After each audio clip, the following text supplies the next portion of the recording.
Prophet Marcello Currents. So, this is a video about what kind of spirits we dealing with that they sending against us, the gang stalkers and all of that. Another fast complete, 39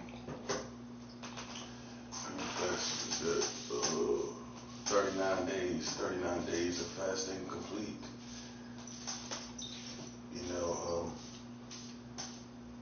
It's all about this fasting right now. We're in seasons of fasting and handling this spiritual warfare because they put all these psychic and telepath and witchcraft spirits against us as a whole community. They thought it would be cute. You got to remember, they're corny people. So even in their best efforts, it's still going to be corny. Just keep that. That's food for thought. No matter what it is, it's going to be corny, right? So, they thought it would be cool to put all these psychic spirits around us, not knowing that energy is going to backfire. That energy is going to backfire on their whole community, and that's what's happening right now.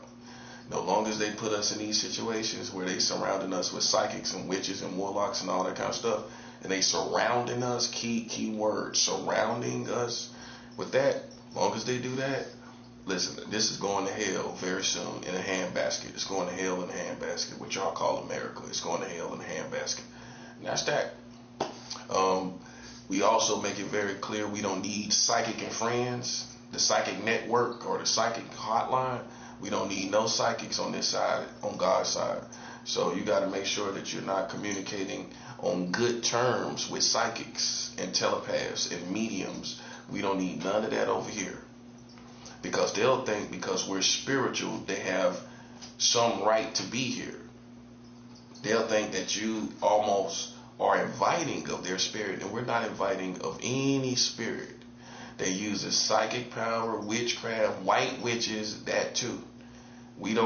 All witches are going to burn in hell if they die like that. And that's that. So they're using loser spirits. That's the message. They're using these loser type spirits. These people that have no family, have no life, have no money, have no worth in their society. And that's who the main ones they're using. That's why they can lay up all day and use witchcraft against you. They're losers. They're loser spirits. They can totally concentrate on you because they ain't got to go to work. Don't think about that. They don't got to compare themselves to us because we got a position. You know what I'm saying? We doing something worthwhile. So they might think we the same. No, we're not the same. I went through my resume yesterday. I emailed governors, the White House. I've emailed all the superintendents of the country. I've gotten paid for my information of revealing child marriage to America. I got paid for that. I got cash money for it. I got a cash hit for that. You know what I'm saying? So, you got to speak for yourself in this world, cousin. I'm doing something. Now I'm doing something that brought money into my life. Now and that's without a job. Now you, on the other hand, have not made money without a job unless it's EBT. I've made money without a job. That's just the principle. It doesn't matter how many times it happened. It doesn't matter how much it was. It's the principle that I've made money without EBT. I've made money without employment from the Americans. That you can consider legal, not illegal money, legal money with that, yeah, add that part too. Legal money without help from the Americans or EBT. Off this information about child marriage, I've received money for that. So, the point is, it shows you my worth. That's my point. It doesn't matter if it's ongoing or not. It shows you in the lane that I'm in, the worth that I have. You see what I mean? Okay. Because they ain't producing nothing over there. You know what I'm saying? And we're not going to let them find their worth on focusing on us. So you have to curse the spirits that will come around you, these loser spirits that will try to find some sense of worth in their life by assigning themselves to you like clowns. No, no, no. You don't have no worth here. You don't have no worth here. In my time of prayer, I let those spirits know they don't have no worth here. You're not going to find no sense of purpose being here and trying to figure out something here. No, you don't need to figure out nothing here, buddy. Nah. We ain't going to let you try to find worth in your loser's life. And, trying to find worth here. No, that's not going to work.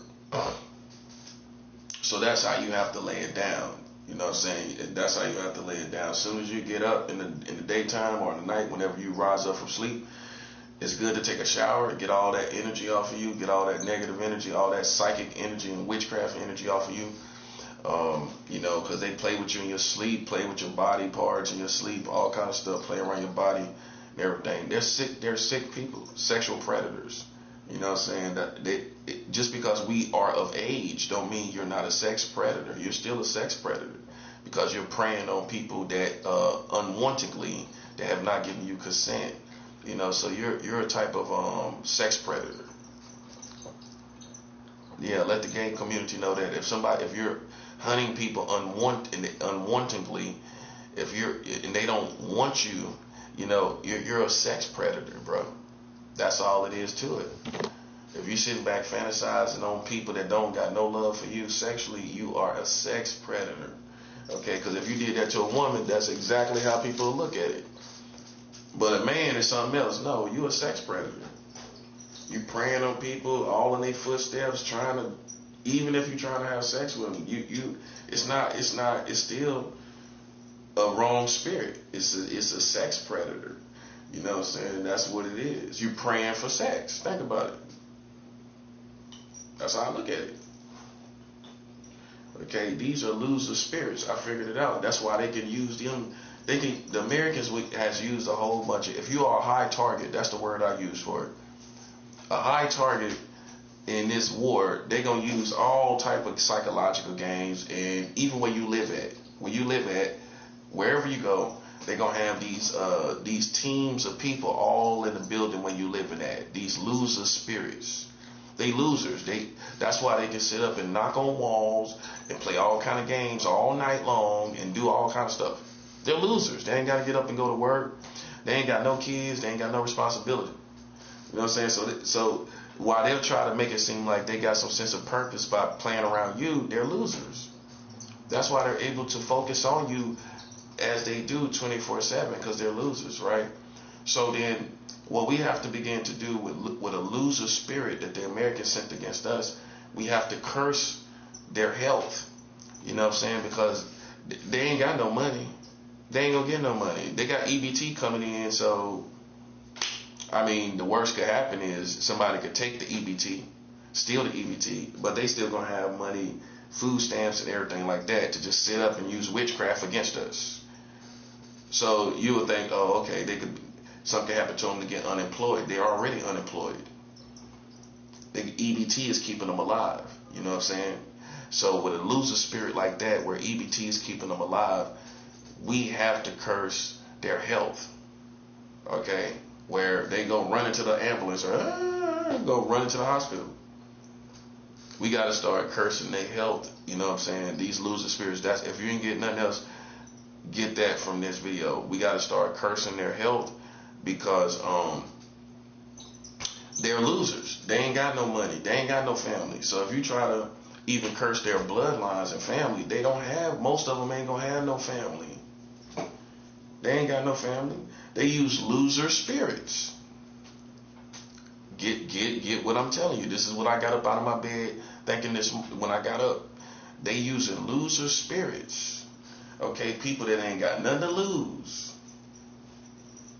And that's another thing too. They ain't got nothing to lose, which means they're more dangerous because they don't care about their life.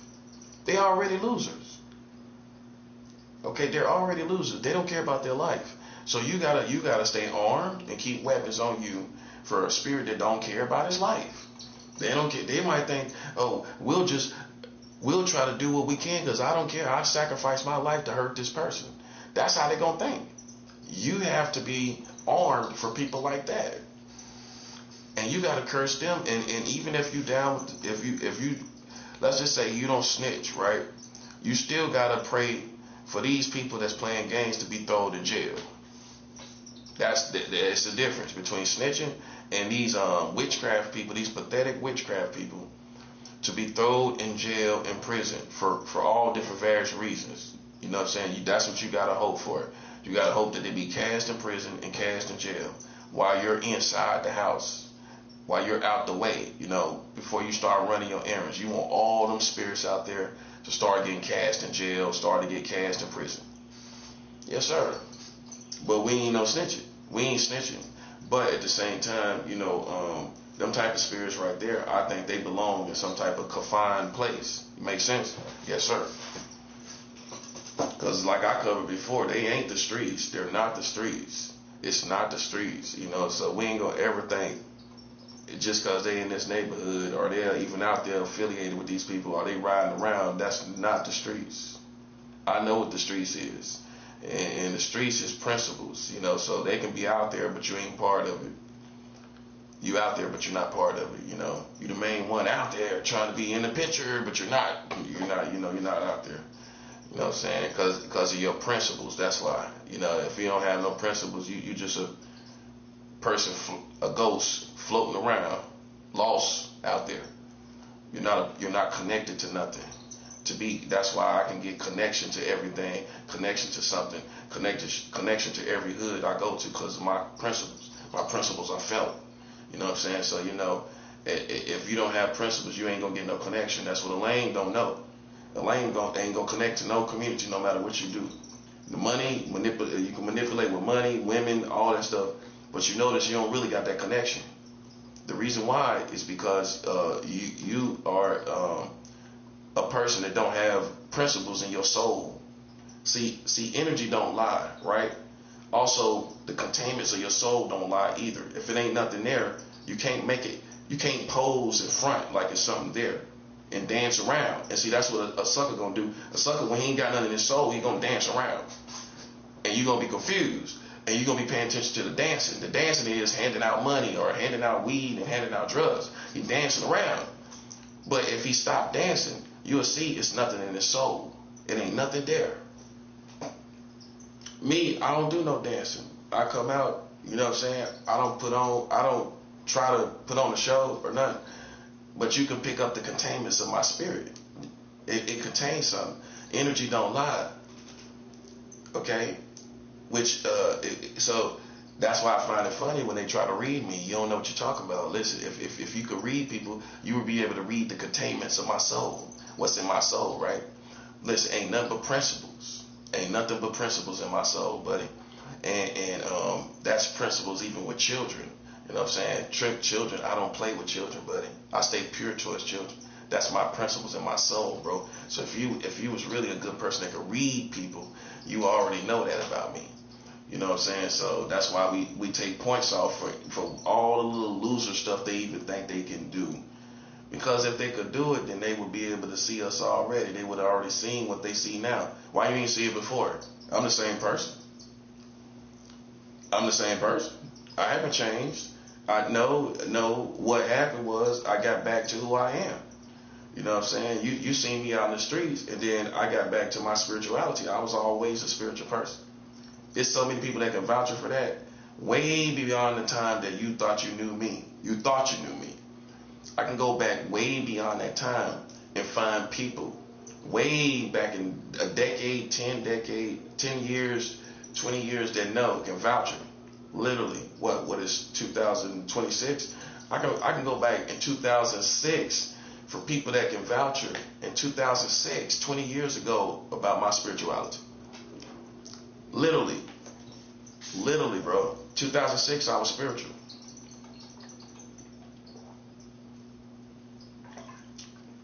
And when I say spiritual, I ain't talking about religious. I'm talking about fasting like I'm doing now. I'm talking about giving offerings like I do now. I'm talking about seeking the Lord. As a matter of fact, I was on YouTube doing videos in 2006. It's 20 years later. You know, I was on YouTube 20 years ago. Look how time flies, man. Because how I know is because going into 2007, I was already doing videos. I was already at the top of 2007. I was already doing videos. So sometime during 2006, I started making videos. So, you know, it literally, I just took a number, and there you go. 20 years ago, I was on YouTube doing Christian videos, getting views and everything like that. So, you know, and I wish I would have kept that page up. That's one of my worst regrets, is the page that I did way back in 20 years ago. I wish I would have kept that page, man. I think a lot of people probably felt like that. For whatever reason, you just got rid of your page, the old pages that you used to have. Man, I wish I would have kept that page. But it's what it is. It's what it is, man. It's what it is. But there's people that can vouch for that time that I was doing videos back then. I got somebody I can text right now to prove it, you know, on text, that I can prove, okay, yeah, this person can vouch for 2006 and say this person was spiritual even back then. So, you know, you just seen me, and, you know, and you got a simple mindset, like like a child, like you just knew who I was, you know what I'm saying? I've never done that in my life to anybody. I've never just thought, oh, I just know who this person is, and that's in a with these psychics and these witchcraft people, that is an arrogance that's behind what they do. It is, and that arrogance gets put to shame when you think you know people. You can't possibly. I don't care what kind of spirituality you got. You can't possibly know everybody. You can't. You can't, and you can't know what they've done. You can't know where they come from. You're not going to be able to read everything. And a person like me, that's high ranking as I am, I have so much spiritual warfare, you can't read my atmosphere. That's what you're trying to do. And there's too many spirits fighting around me for you to see who I am. You're getting false readings because you're trying to read an atmosphere full of spiritual warfare. Now you see, you could try to read those other people, those religious people. Yeah, you can't read me, because what the devil gonna do when you try to do it, he gonna give you a false reading so that you go tell people false readings. His kingdom, his demonic spirits know that you're trying to read this atmosphere. So what you think he gonna do?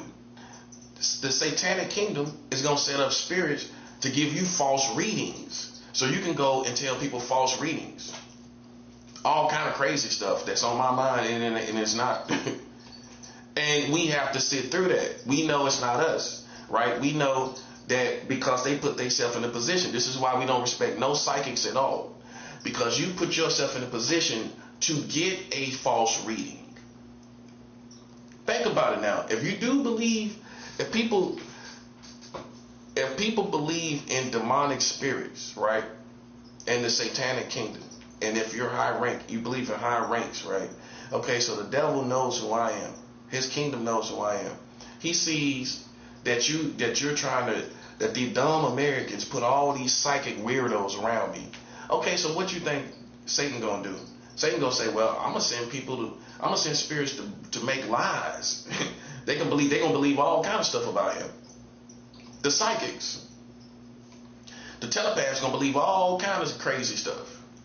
I'm gonna send all kind of stuff to against his mind that's gonna look like he's thinking that, but they reading what I'm sending to him. All you're doing is reading basically, for high-ranking people, this is how you need to hear it. All they doing is reading warfare, spiritual warfare. That's all they reading. That's 7 hours. That's all you're reading. All you're reading is spiritual warfare, and that's all you're gonna continue to read. They giving you lies to hear. So I just trip off of you, because I know where my mind is at. I know what I think about, and I know that if you put yourself in a position against a high-ranking person, the satanic kingdom, the devil gonna come in and give you everything you want to hear, because you already put yourself in that position. It's common sense, but they're not high ranking. That's how come they don't. That's why they don't know. You think I'm just sitting here with you? That's the error. That's arrogance too. Like, you the only one that I fight. I fight the satanic kingdom. I fight demons. I fight all kind of high ranking principalities and spirits. in New York and wherever region I'm at, I deal with all kind of warfare besides you. You know what I'm saying? So don't flatter yourself. That's another thing. These losers in positions think they the only one we wake up and face every day. These losers in spirit, in position, think they the only ones we face every day. And if you're high ranking, you're going to already say, listen, we've been facing spirits more stronger than you before gang stalking, before Freemasons. That's why we ready for it. If you're high ranking, you already been fighting demons, right? It's warfare for real. Like, and some people don't know what it is, right? We've been facing that. We've been going through that for years. Decades, decades, right? So by the time they come along with witchcraft in the last day, in the final hour, we was already ready for it. God's high-ranking people was already ready for it, because you already felt the same energy from demonic spirits. That's what it was. It's the same thing, right? You remember back in the day, the same thing you're going through, all that energy around you. You went through it from back in the day. Hey, you did. So what's the common denominator? Demonic spirits. That's what it is. It's demonic spirits. That's all it is. More of the same thing. That's all. Because Satan had to try to fight us, even with our bodies, even with our people. Because we was going so fast in the realm of the spirit. That's why many of you backslid, and you back now, but you backslid because the devil had to try to stop you, because you was going so fast in the realm of the spirit. And now you right back at it like you used to be. I'm right back at it like I used to be.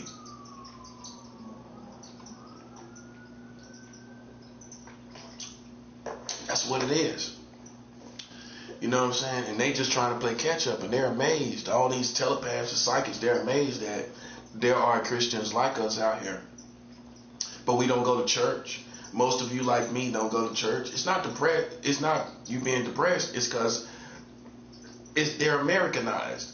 They're Americanized Christians, and some of them are just like the world. They do everything, and you don't need to be attached to those spirits and get church hurt and have to deal with more people betraying you and all kind of little corny games, and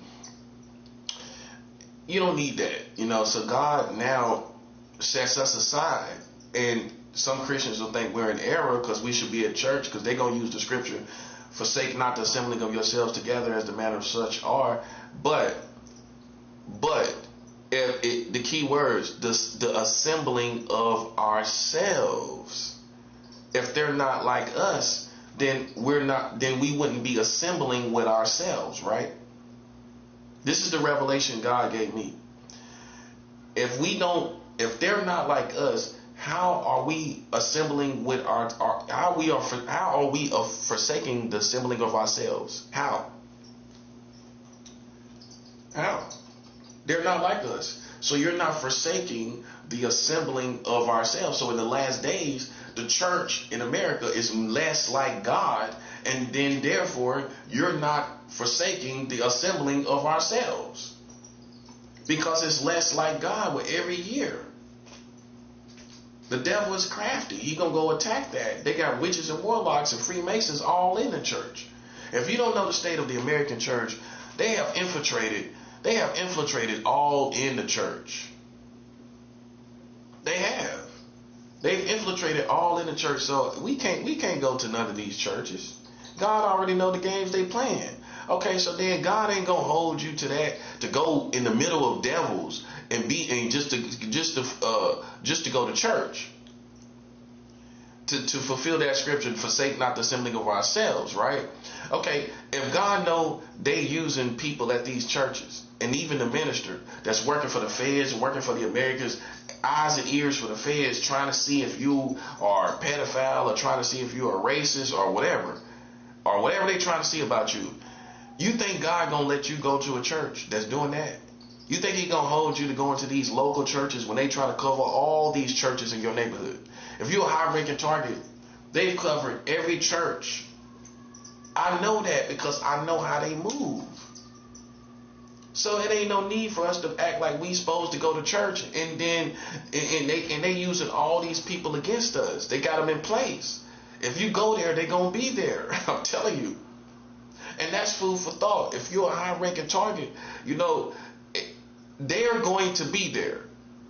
Okay? In your neighborhood. That means all these churches, they're going to have Freemasons, Illuminati, witches, and warlocks in the churches that you go to. They're going to be young witches. They're going to be old witches. And everything in between witches and warlocks and whatever. And you can't go there and be a part of a congregation like a regular church. It's not going to be like that. So why even waste your time? So you got to realize, okay, I'm not forsaking the assembling of ourselves together, because that's not us anymore. And it's hard for me to find a local church that's really us, or ourselves. You're not going to find that very easily, right? I'm trying to show you that. Even as being a high-ranking target in America, they're going to cover all these churches that you would possibly go to. That's what I want you to realize. I already know this. That's why I never went, because I already sensed. God will make you sense what they're doing. You got to trust your spirituality. Okay, a lot of Christians don't trust their spirituality. It's coming to your head, right? That's what this thought is coming to your head, that they probably cover these churches with witches and warlocks and Freemasons and everything, waiting for you, right? Okay, so trust that. Trust your spirituality. You know what I'm saying? See, you got people that work witchcraft and satanic stuff, and they trust their spirituality more than you, and they don't got nothing. You as a Christian, trust your spirituality, trust your discernment. You know, God is telling you you're not forsaking the assembling of yourselves, and people trying to hold you to it to go to church, and you know you're not forsaking the assemblies of yourselves because that's not you, and God is giving you revelation knowledge to show you them people not you. So you're not forsaking the true people of God, because now we're dispersed in warfare, and now we can't really go to these local churches around us. No, we can't. Okay, so that's a season. This is a season. And you got to be discerning. Okay, this is a season where some people can. You know, some of these people on TV and some of these people, these Christians on TV, they got a good church they can go to, but not you. Okay, that's them, but not you. You out here dispersed in warfare, and they got all these people in plants in all these churches, and you can't go to none of these churches. You can't go to none of them. You can't go to none of them churches. Okay? And so you're not forsaking the assembling. Think about it. If it's a den of devils in a congregation, and you're holding yourself to go to that church in your local area, based on the scripture that says, "Forsake not the assembling of yourselves." So you just go to this church just because you feel like it would be sin if you didn't go. You feel like it would be sin if you forsake the assembling of yourselves, right? You will feel like you're in sin or in error. But this is a den of devils that they put in position against you. You're in the last days. They're in there. They designed it. They did stuff in there. Okay, so you're not in 1995 or in 2005. You're now in a place now in this season where they got plants in all these churches. And that might even be the government. They got agents and everything in there. You can't, and that could be in high-ranking places in those churches. You finally meet people that you think are good in that church, them agents. So then now we're in a season where it's really about your personal relationship with God. That's all it's about. Where now you have to commune with God more than commune with man, because man has given over to the will of these devils. Man has did things that the Americans want them to do. Man is working with the feds. Man is working with Freemasons. Man is working with Illuminati. Okay, so we commune with God more than man in these times right now. All that going out trying to be commune with brothers and sisters. It's not a time like that. You see what I'm saying? And if you've been gang stalked, you already can put it together. You know they're going to infiltrate them type of places. Of course they are. So why are we going to go into an intended trap based off a scripture based off the scripture? It isn't that we don't honor the scripture, but in wisdom we know better. That we're not just going to go to a church because to make sure we're not forsaking the assembling of ourselves. But this church is a whole setup. They're going to use the children. They're going to use all of that. I'm not stupid. That's why I don't go. So if you don't know, that's why I don't go. Because I already know they're going to set up all these games. And I'm right. Just give me credit. I'm right. Okay, so then that's why. That's why. I ain't going to no game and then where I got to prove stuff to anybody. You know, I don't have to prove anything. Okay, my freedom speaks for me. And that's what a smart man realizes. The fact I ain't in prison speaks for me. That tells you everything you need to know about me. Am I in prison? Okay, then that's all you need to know. They got any warrants? Okay, that's all you need to know about me. That's that. My freedom speaks for me, buddy. And that's reality, right? That's when you know you're sound of mind. You tell people, you know what? My freedom. You see me out in the streets. You see any feds trying to lock me up? You see any feds coming for me? You see any police trying to lock me up? Okay, so that tells you no police is coming tonight, right? No feds are coming tonight, right? No agents, no CIA agents are coming tonight, right? Okay, so my freedom speaks for itself. Because if they want you, they'll come get you. We see that with Maduro. If they want you, they'll come get you. So if ain't nobody coming to get me, that speaks for itself. Okay? That's how you break it down. Okay? Now, they're using losers to be in position against us. They're using losers, you know, to use psychic power in mediums and witches and warlocks. I know what I'm talking about. See, they not used to, I'm going to tell you something. They're not used to seasoned Christians who know what they're doing. They used to just coming in and a Christian gonna just give them the benefit of the doubt, or even if a Christian sense that you're in America, a Christian in America even sense that you're a witch, they might just pray for you and try to love you. They haven't met the ones like us, you know, the soldier Christian that we not gonna pray for you. We're not going to pray for you. We're not going to pray for you. If you are consistent in witchcraft, we're going to put you to death. We're going to attack your body. Because see, a witch, most of them these days, and I would say obviously the ones with a practice, with a craft, a practitioner, they got a craft where they ain't got to work. They just funky laying around using witchcraft. They just funky laying around using psychic power, using it as a gimmick to not work. I'm telling you, they just losers. And the witchcraft ain't really doing nothing. I mean, they make excuses and they really ain't really doing nothing. And if it is, it only work on those who are not in God's kingdom. It don't work on us. That's why they got to use all these excuses why it's not working. You know why it's not working? Because we are Christians. That's why it's not working. You know why your witchcraft ain't working? Because I'm a prophet. That's why. But you going to make excuses to the Americans why it ain't working. I'm going to tell you why it ain't working. And it ain't going to never work. And it hasn't worked thus far because I am a prophet of God. I'm going to walk through all the witchcraft you're doing. I'm going to walk through all the rituals, all the leaving on the lights and playing with items and doing certain stuff. That's low level for me. That don't do nothing to me. I walk right through stuff like that. That's nothing. See, what you should think about, if you were smart, is if we using witchcraft against this person, we're not the first people to do this. You think you're the first person to try to use witchcraft against me? So you ain't hurting my feelings. Okay, you're not hurting my feelings. I mean, you know. I don't feel persecuted. See, no, that's what you need to hear right there. At this level, we don't feel persecuted.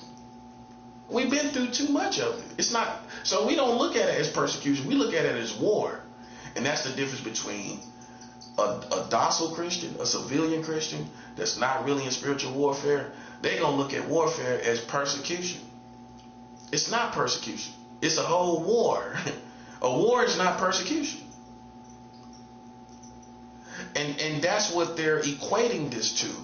That's why they keep putting it in the box of loving those who persecute us. This is not persecution. Wake up. This is war. War is not persecution. They're not one and the same, buddy. You got a whole war going against you. That ain't that's persecution to you. That's an understatement. That's not taken away from anything in the Bible. It's you putting things in the wrong categories. Hallelujah. This is not no persecution. This is warfare, buddy. And you've been putting it in the category of, oh, this is persecution.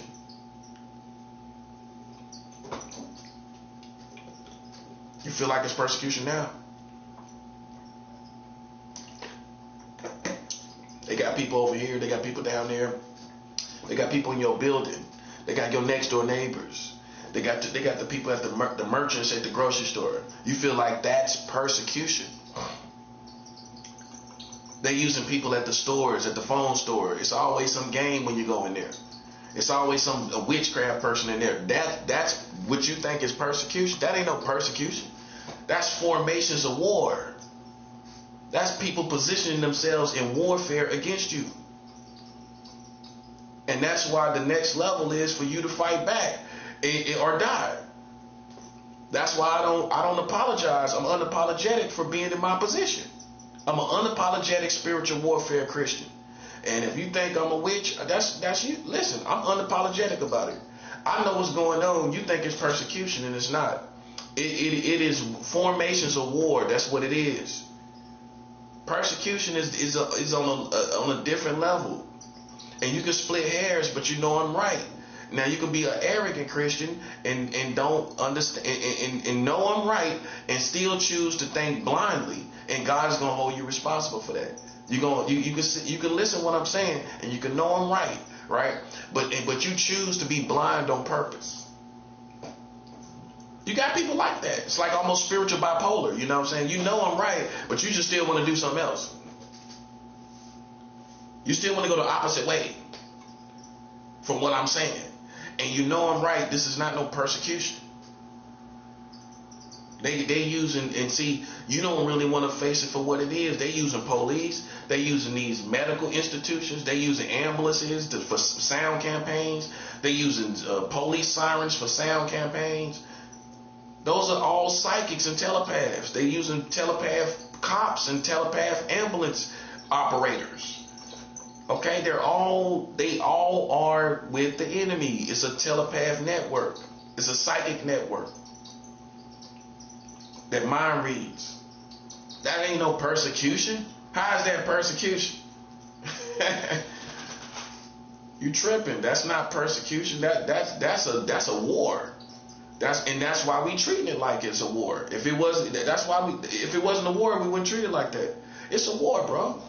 That's all it is to it. And when we turn up, you know, they want us to chill. It don't work like that.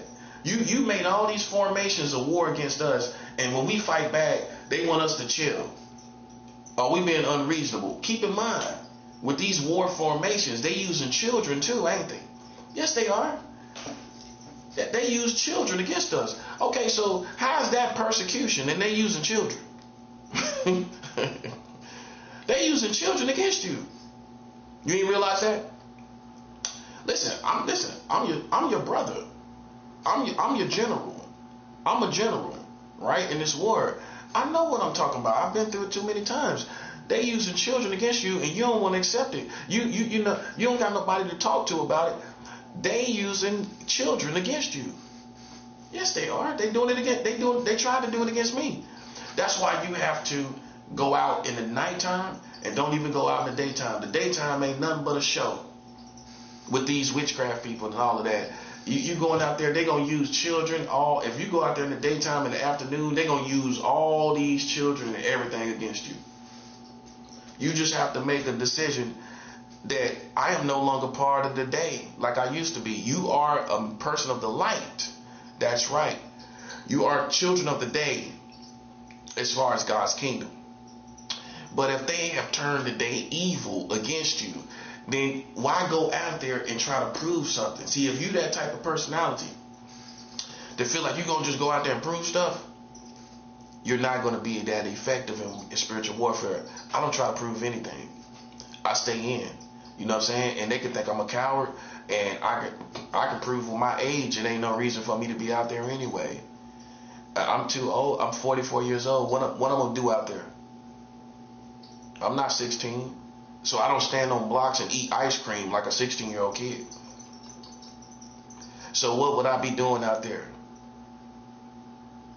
Okay, kids sit out there and eat ice cream on the block, and and you don't see the point as a grown man, do you? A kid does. I don't. Okay, so I don't go out and eat ice cream on the block. Okay, so anytime you see me, I'm running errands. I'm getting money. I'm trying to get food. I'm trying to take care of myself like a grown man, just like you. You know, I'm point A to point B. I'm back in. I'm doing me. You know what I mean? That's a grown man. The older we get, the more not reclusive, but the more not introverted, but the more we stay inside.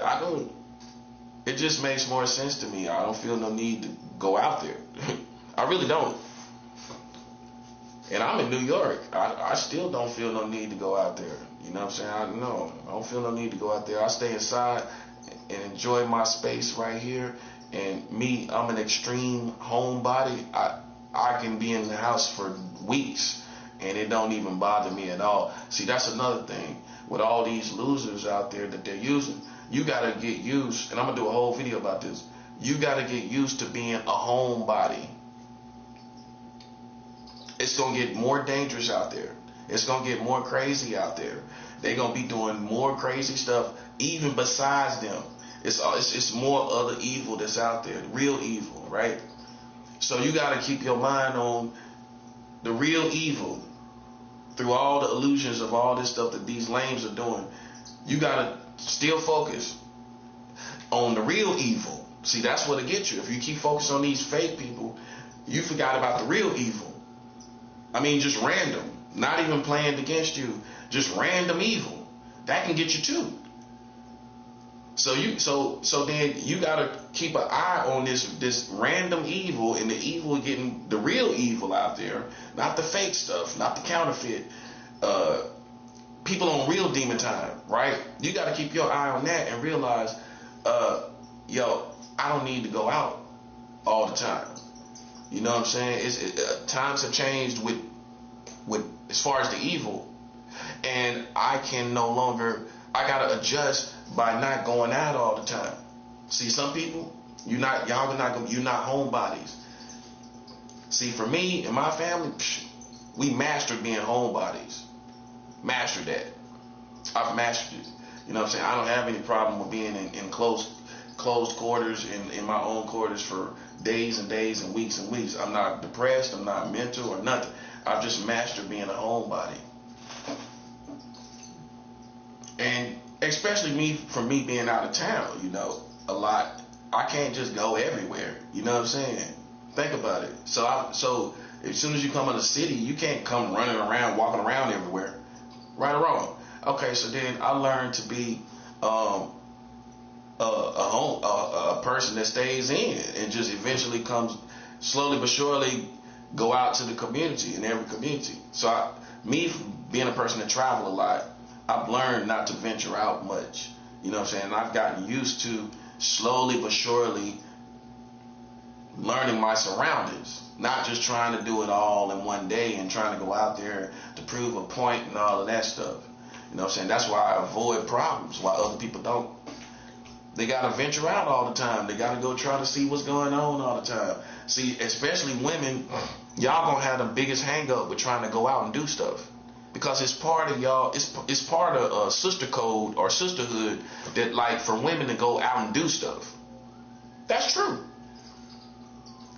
It's as far as black culture, as far as I know, like I'll just start there. You know what I'm saying? And I'm pretty sure most women feel this way too. But I'm gonna start with what I know for sure. You know, most black women got to go out and do stuff. They got to take a trip. They got to go on a cruise or do something each year, once a year, and they got to go out to these restaurants and stuff like that. And they want to walk around and do stuff. You know what I'm saying? That time is changing. Can't you see? Where I don't know. I don't. It's no good way to tell you that it's time for us to become homebodies and stay more in and stay away from all this evil that's out there. Times have changed, and most men, we kind of like a homebody anyway. We really don't care about really going out. Long as we got our woman, long as I got a woman and me and her together, and we can entertain ourselves and watch TV or whatever, and eat good and everything and enjoy each other's company. That's how most men are anyway. We don't really want to go nowhere anyway. You know, we just want to be with our woman and be home. That's it. You notice that? Most men are like that. We kind of simple. We don't need to go out. We can do everything that we doing out there. We can do it here. We can make better food. We can everything. All that. Watch movies. We can do all that too. You know what I'm saying? And it's just, but it's something in sisterhood and sister code and women code that they feel like they got to go out to enjoy their life. And a man doesn't feel that way. I don't feel like I got to go out to enjoy my life. I don't feel like I got to go out there to feel like I'm doing something every year. You know, that's just how men are. That's how you know you're a man. You can tell. We all share that in common. We don't have to go out and do stuff. Your woman got to make you go do stuff. Come on, baby, let's go out. Man, we get our routines. Don't let him be a person that play the game, video games, PS5. Oh, he definitely cool with just staying at home. He definitely cool with staying at home, eating good, hanging with his woman, playing his game. That's it. That's all he really want to do. That's all he really want to do, man. Call of Duty, play Call of Duty. That's it. That's all he want to do. You know what I'm saying? I know about Call of Duty. I know about all the games people play. You know what I'm saying? On that PS5 and all of that stuff and all. But, you know, PS4 and all of that. PS3 and all of that. But, women feel like they need to go out all the time. You know what I'm saying? And it, basically what's going to stop it is it's all this stuff that's going on. All this stuff that's going on is what's going to make women realize, yeah, that time is gone, officially. And women gonna make that declaration eventually. See, a man might not make the declaration, but a woman gonna do it. See how you work together. A woman gonna say, well, you know, I think that's officially done. Going out like that, I think that's done. A woman gonna feel the energy is gone, the fun time is gone. That's what they gonna sense eventually. You know what I'm saying? It's just taking them time. Men, I've already seen it. I already know it's gone. But I'm a prophet, so I do make declarations. But most men just like, well, you know, I just feel like it's bad. No, nip it in the bud. It's officially changed. It's a woman gonna say, I believe that. A woman gonna say, nah, that's done. Because a woman gonna look at the element of fun. And she don't see it no more. Okay, that's done. That's what a woman gonna say. It's a lost cause. It's a lost cause, man. So you gotta really discern your atmospheres. You know what I'm saying? You gotta discern your atmospheres. All these places that you trust in, don't trust nothing. These organizations, you don't owe them no friendship and camaraderie. You don't need to kiss nobody but. If, like for me, I'm in a housing program right now, but I ain't kissing nobody but. You know what I'm saying? I mean, it's part of the American program. I don't got to kiss nobody but in this building. This is a program. This is not, so they're just people that's part of these programs. You're just a worker. I don't have to kiss your butt to get anything. So it's not that I give people my butt to kiss. I just don't kiss butt. And people don't know the difference. They think when you don't kiss butt, you're giving people your butt to kiss. No, I'm not. I just don't kiss butt. I just don't suck up to people. You know what I'm saying? Because of the situation that I'm in or something, then I'm not going to suck up to you and bow down to you. And that's what people expect you to do. But once you know they playing games, I mean, they shouldn't even expect you to do it. You should expect me to bow down to you. You know, and I know you playing games. That time is over. I'm not going to play with it at all. I'm not going to play with it at all. At all. That means none. That I see you as an enemy, and that's that. I'm not going to see it any other way. I ain't going to see it like we halfway friends and we can be cool. No, because I don't care about... See, if you come back to where my mindset was before you met me, which you couldn't possibly do, I have to articulate that. I don't care about friends right now. Okay, so once we get past whatever you're doing and you see me before, or the person I am outside of what you're doing before you even knew me, I don't care about friends. So I'm going to be like that regardless of whatever the situation is, and I don't want any friends. I like to have a good time. Don't get me wrong. But don't mistake a good time for one friend. I don't really rely on that. I know. But everybody can tell you, okay, I wouldn't mind having homies. I mean, of course. But looking on the condition of the world, looking at how it is, I'm a Christian. I ain't going to find no good Christian friends. I mean, I'm not limiting myself. I'm not speaking it, you know what I'm saying? But I'm not superstitious either. Where, you know, I'm realistic. I know these days it's hard to find Christian camaraderie, you know, where somebody's really on the same page as a prophet.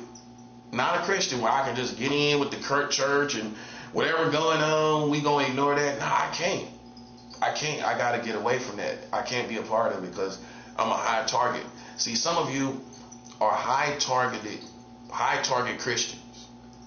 Something you doing is causing a disturbance in the satanic kingdom. And these other people are religious. That's why you can look at them and say, well, how can they go to church and do all this stuff and ain't no disturbance? Because they're not a disturbance. They can go back and forth to church like it ain't nothing. They can go run errands. They can do anything. They can go get money. They can go work a job. And they tripping off you like why you can't work. Because there's disturbances. Many of God's people had to go into full-time spiritual warfare. Oh, I'm gonna make a video about that. That's 7 hours. Full-time spiritual warfare. Many of you had to go into full-time spiritual warfare. Yes, you did. And people think you crazy. You know why? Because they're going to think you can't function no more in society. And that's a sign of you being mentally sick. No, it's not. I know if, with this gang stalking, if I had got a job, what you think they're going to do? They're going to come up to the job site playing all kind of games.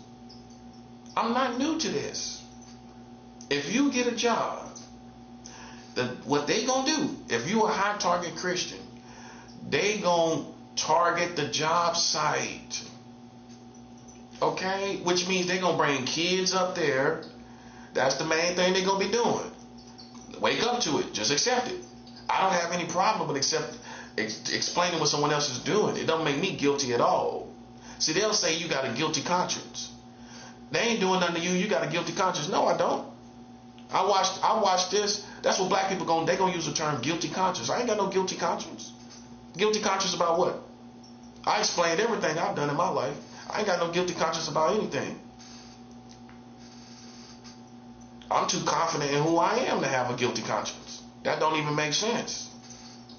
You can tell how confident I am. I don't have a guilty conscience about nothing. You want me to have a guilty conscience about whatever you heard, right? I don't. And that's the truth. That shows you that basically the narrative that you were told, I am not that narrative. Okay? If they're doing it, they're doing it. I watched the pattern over time. They use children over and over. I didn't think this at first. Of course, right? I didn't just wake up one day. I watched this over and over again, just like you.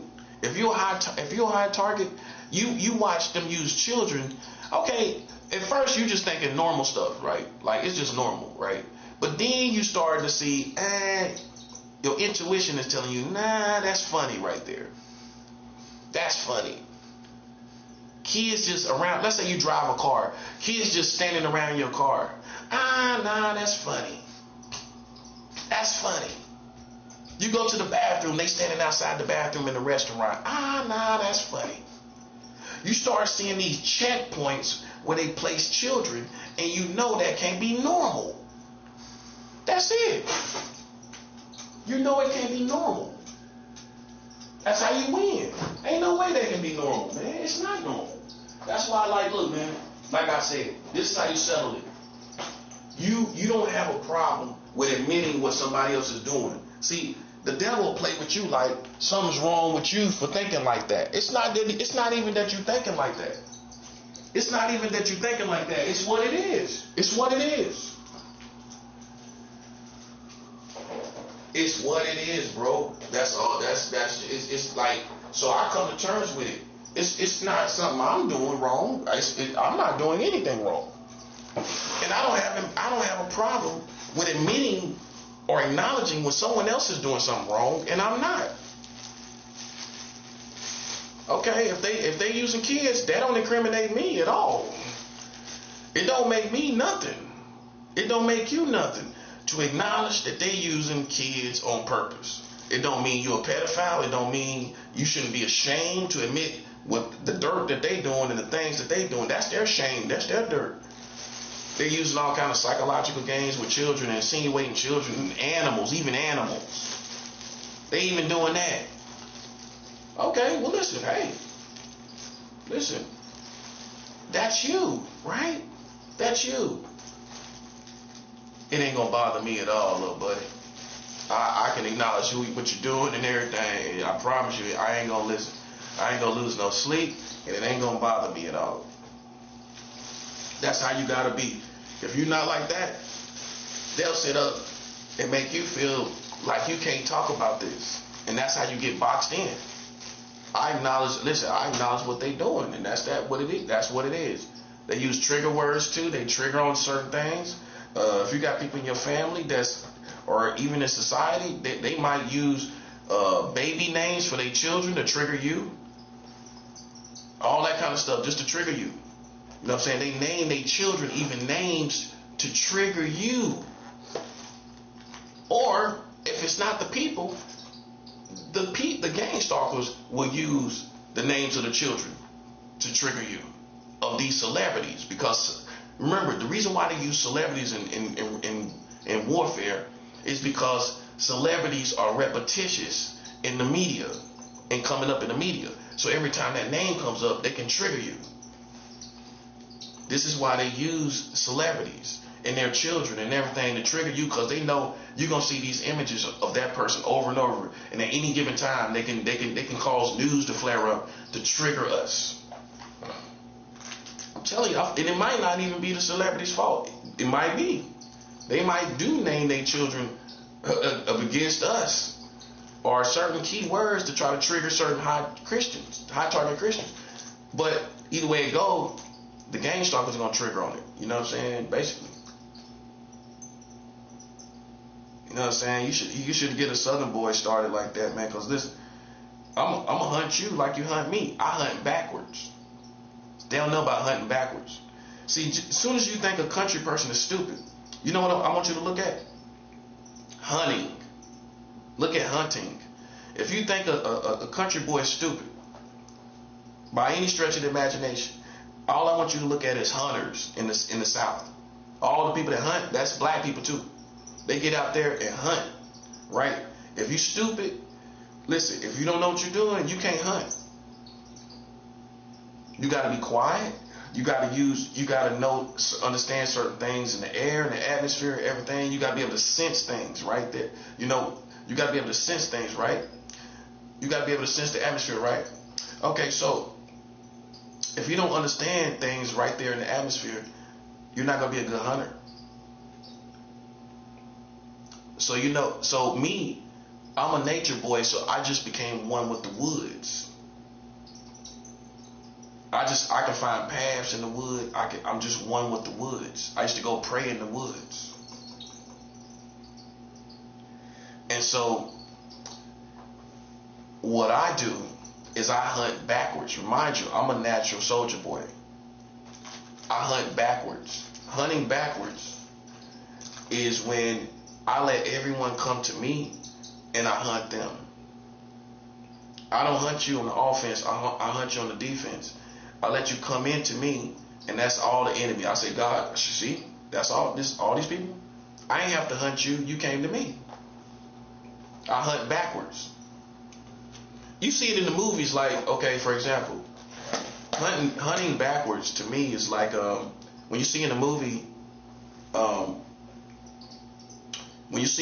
where, let's just say a person retreats to the woods, but he already knows what he's going to do in the woods against these adversaries in the movie, right? So he runs into the woods, and people chase him, but he already got a whole plan in the woods. They're now in his territory. They came into it. They were stupid enough to come into it. And now that person is hunting them backwards. They're hunting him, but he's hunting them.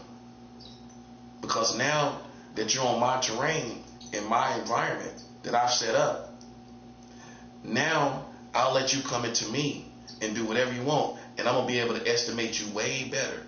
In every situation, I'm going to be able to hunt you without even being on the aggressive or the offensive. So you let people come into you. Let them come into you and you hunt them. And you show God, okay, see all these people. This is what we got to kill right here. They stupid enough to come into you, and you don't even got to go into them. I don't got to hunt you. I don't got to go nowhere. You came here. You the people. You the problem. I ain't have to go down out there in the streets. You came right. You were stupid enough to come right into my trap. New York, I've been in New York over 13 years. So when I retreated to New York, you didn't realize I already know New York. I lived in Staten Island. I've lived in Brooklyn. I've lived in East New York. I lived in Bed-Stuy. I lived in Harlem. I've even lived in Harlem. You talk about being black, I lived in Harlem. On 126 in Harlem. Right there in the middle of Harlem. With Apollo at. That's the middle of Harlem. I live right down there. I used to walk past the Apollo every day. So me living in New York, me coming here, I'm hunting all these secret society people backwards. They don't realize it. You didn't think I had enough time in New York to be considered a New Yorker. I lived here 14 years. This is going to be 14 years. Yeah. 6 more years will be 20 years in New York. And you thought I was new to this. I'm not new to New York.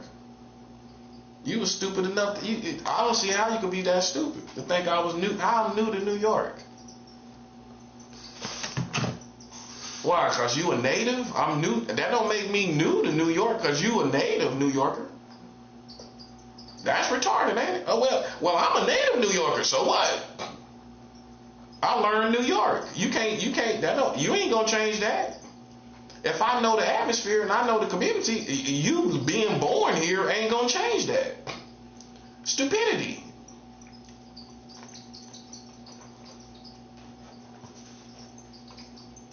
You thought because you was born here, that was gonna change me knowing New York here? That's retarded.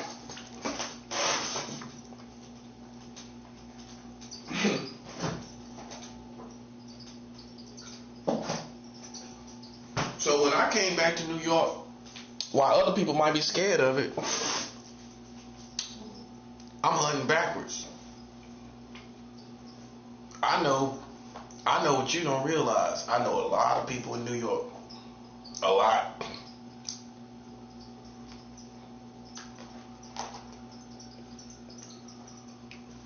And truthfully, I might know some of your family. All the people I met in the shelter system, they your family. They New Yorkers' family. I probably know some of your family. And some of your family probably got respect for me. Think about it. All these people got family and family members that's been through the shelter system. I guarantee you, I know some of their family. I've been through the shelter system so much in New York. From Brooklyn to, I was in the Armory. Everybody know the Armory. I mean, that's Brooklyn talk. You know, you don't know what the Armory is. You don't know what the Armory is. But I've been through I was in the Armory. You know what I'm saying, on Atlantic Avenue. And you know, that speaks for itself. All them people in the Armory, man, come on. I told you, it's too late. I already know New York. You ain't gonna deprive me of New York. That's why I don't mind going out. I don't have to go out. I already did that. I already was that young kid running around Lower Manhattan, and I already did that. I already did. I had fun. I already had fun in New York. Birthdays, everything. Getting food, for my birthday, all that. Know what I'm saying? Come on, bro. I done had my fun in New York. You too late. That's the beautiful thing about it. In my case, is they just too late to deprive me of New York. You ain't depriving me of New York. I already experienced it. You know what I'm saying? Like Central Park, working out at Central Park. I used to do all of that. Living in Harlem, you go all the way to the back till you can't go no further, and that's Central Park. You're gonna run right into it. I still got these maps in my head. I know all about that. I used to run around that lake, that water right there. You know what I'm saying? I was with the community, everything, with the kids and with all the people out there. I was with the whole community. The police ain't got to control. You can't control me, but before you even came along, I was out there with the whole community. With flawlessly, doing nothing to the children, doing nothing to the community, nothing to the people. I was one with the New Yorkers. I was walking in Harlem, working in this community. Working, jobs and everything. Jobs I found, not jobs I found through a program. I went and applied for jobs manually, like old school. Going into the establishment and asking for employment till I found employment. I did that. That's how I got my first job in New York. I went establishment to establishment until I got a job. New York got too many places for you not to find a job. That's how I sound from the South. Ain't no way in the world you can tell me you can't find no job in New York. That ain't never happened to me. I'm gonna just go to every building. I'm gonna go to every building. That's what a Southern boy gonna tell you. I'm gonna go to every single building. You telling me I can't? I don't care what's going on. You telling me I can't find a job at all these buildings? You tripping? I'm gonna say the buildings. That's what I'm gonna make you laugh. All these buildings. All these buildings. You telling me you can't find a job? All these buildings. You lying. You a liar. You ain't applying yourself. You a liar. Man, ain't no way in the world. You got 5 boroughs and in all these buildings you can't find a job. I mean, they got all kind of little stuff in these buildings. You in New York. You telling me you can't find a job? That's a lie. That's a lie, bruh. You ain't applying yourself. Ain't no way in the world. Whenever I want a job, I'll find me a job in New York. It's too many buildings. It's too many buildings. All these buildings and you can't find a job. That's what I'm going to tell you if I was your parents in New York. All these buildings and you can't find a job. You a liar. Tell your kids you a liar. All these buildings, you go to each one. You start out in your community. You start out in your area where you live at, and you work your way out. You start around here first, and then you go out more. And even if you got to go to another borough, hey, that's what all these trains are for, buddy. You got all these trains. You listen. You tell your kids you ain't gotta work in the same borough you live in, buddy. You ain't got to work in the same borough you live in. Come on now, don't be simple-minded.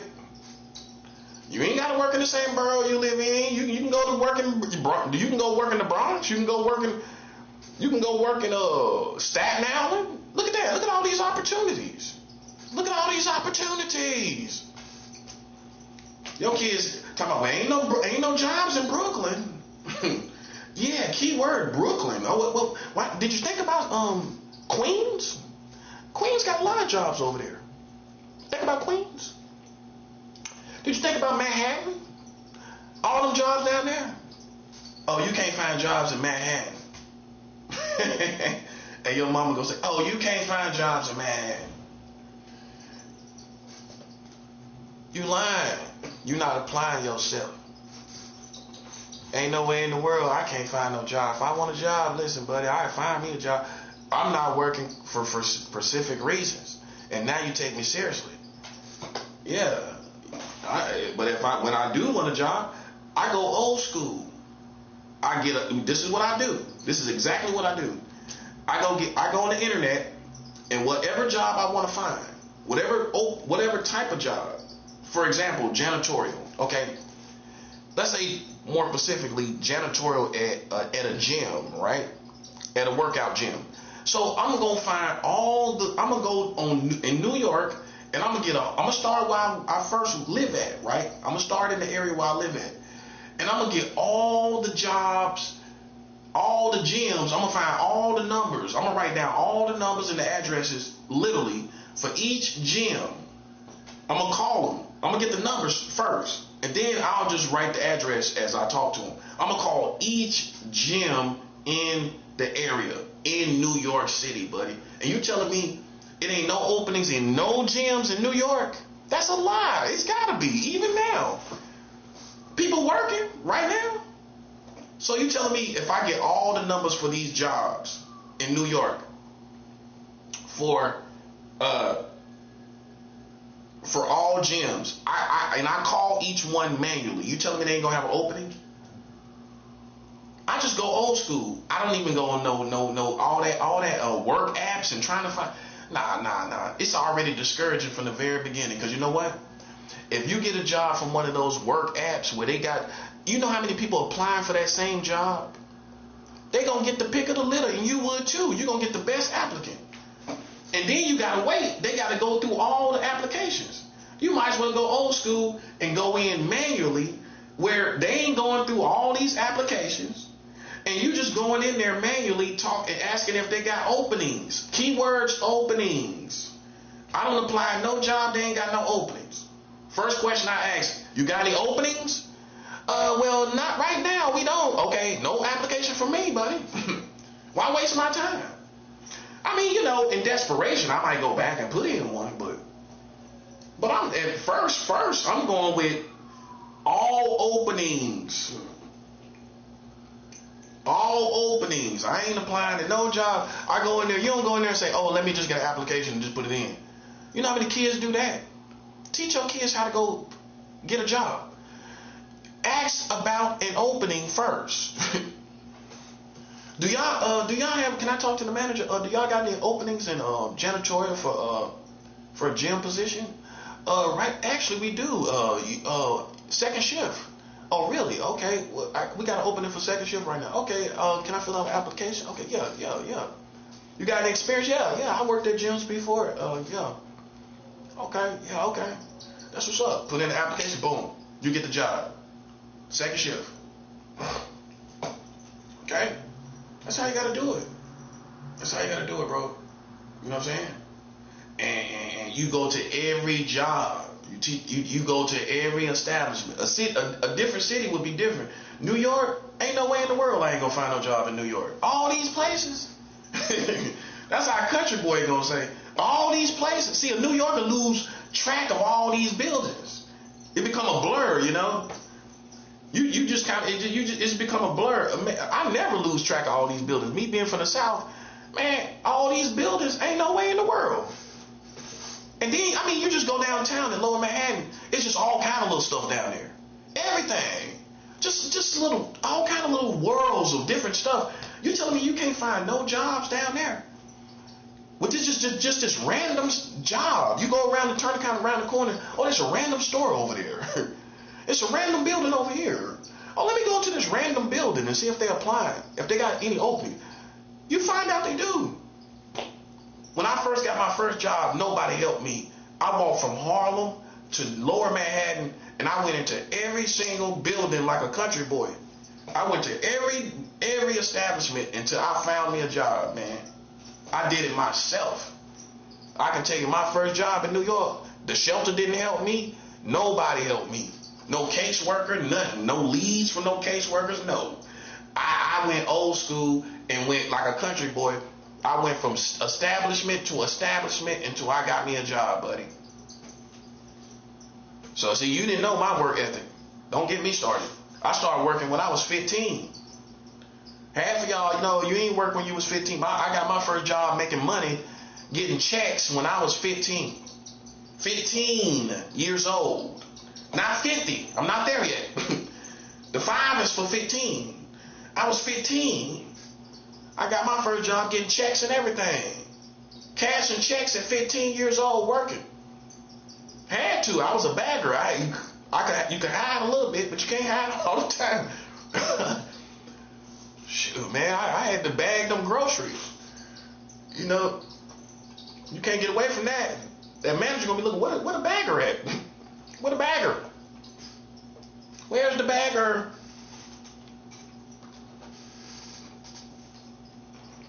That's what I'm saying. So with me, to coach me, you gotta say, okay, we ain't got to teach this dude a work ethic. He been working since he was 15. Ain't nothing wrong with him. See, sometimes people don't know what stage of life you in to try to coach you. He been married. Oh, you ain't got to tell him about that. And some people start from the beginning, or they think about you from the beginning. I'm not a beginner. And what? And as far as what? As far as what? I'm not a beginner in any sense of the word. So some people are just not experienced as a coach to coach you on your level and my level, me and your level. They can't tell us about working, man. Are you serious? You can't tell me about having ambitions. Are you serious? I'm from the South coming to New York. I'm on 50% ambition at all times. I'm on 50% ambition at all times. I'm from out of town. I'm always going to feel good. That's why I'm good in this atmosphere, because I'm from out of town. I don't feel that stagnated feeling you feel because you're from New York. That stale feeling, you know. I ain't going to never feel that because I'm from out of town. It's a new environment. It's always new. I can go down one street I ain't never been down. I can take a pic I ain't never been down in my life. I can go this direction back here and I ain't never walked over there in my life. You think that's ever going to get played out for me? Especially being in New York. That's why I'm like this. I'm always energized by my atmosphere because I'm from out of town. People stupid. They don't pay attention to things. That's why I'm encouraged. That's why I have a certain sense of strength and encouragement that a local won't have. You're used to it. You're used to New York. It's stale to you. It's hopeless to you. It's opportunities for me. I'm always being inspired no matter what I'm doing. Like I said, I can go down this street. I ain't never been down this street a day in my life. Going this way, literally. I always went right. If I go left, I ain't never went that way. That's a new road down there. That's how a country boy gonna think. That's a new road. I'm on 50% ambition at all times. Well, that's why I trip off people that act like I ain't got no ambition. I'm from out of town. What you mean I don't got no ambition? How you think I got here? How you think I got here, man? I'm on 50% ambition at all times. The other 50% is everything I do and I decide to do. But I ain't no bum because I'm from out of town. You don't get it, do you? I'm on 50% ambition at all times.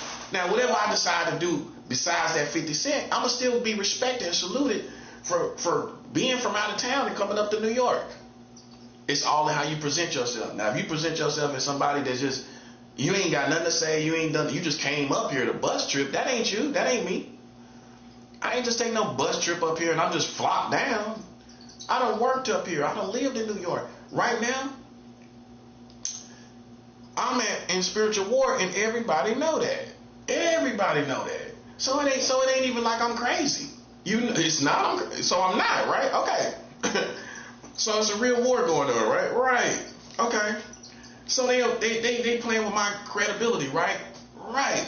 Okay. So then, me not working is not crazy, because I know if I go and get a job, you gonna say, well, nobody ain't gonna stop my hustle. Okay. Listen. I guarantee you, if you got gang stalk like I have, you would rather. No, hold up. Let me go all the way back to who I am.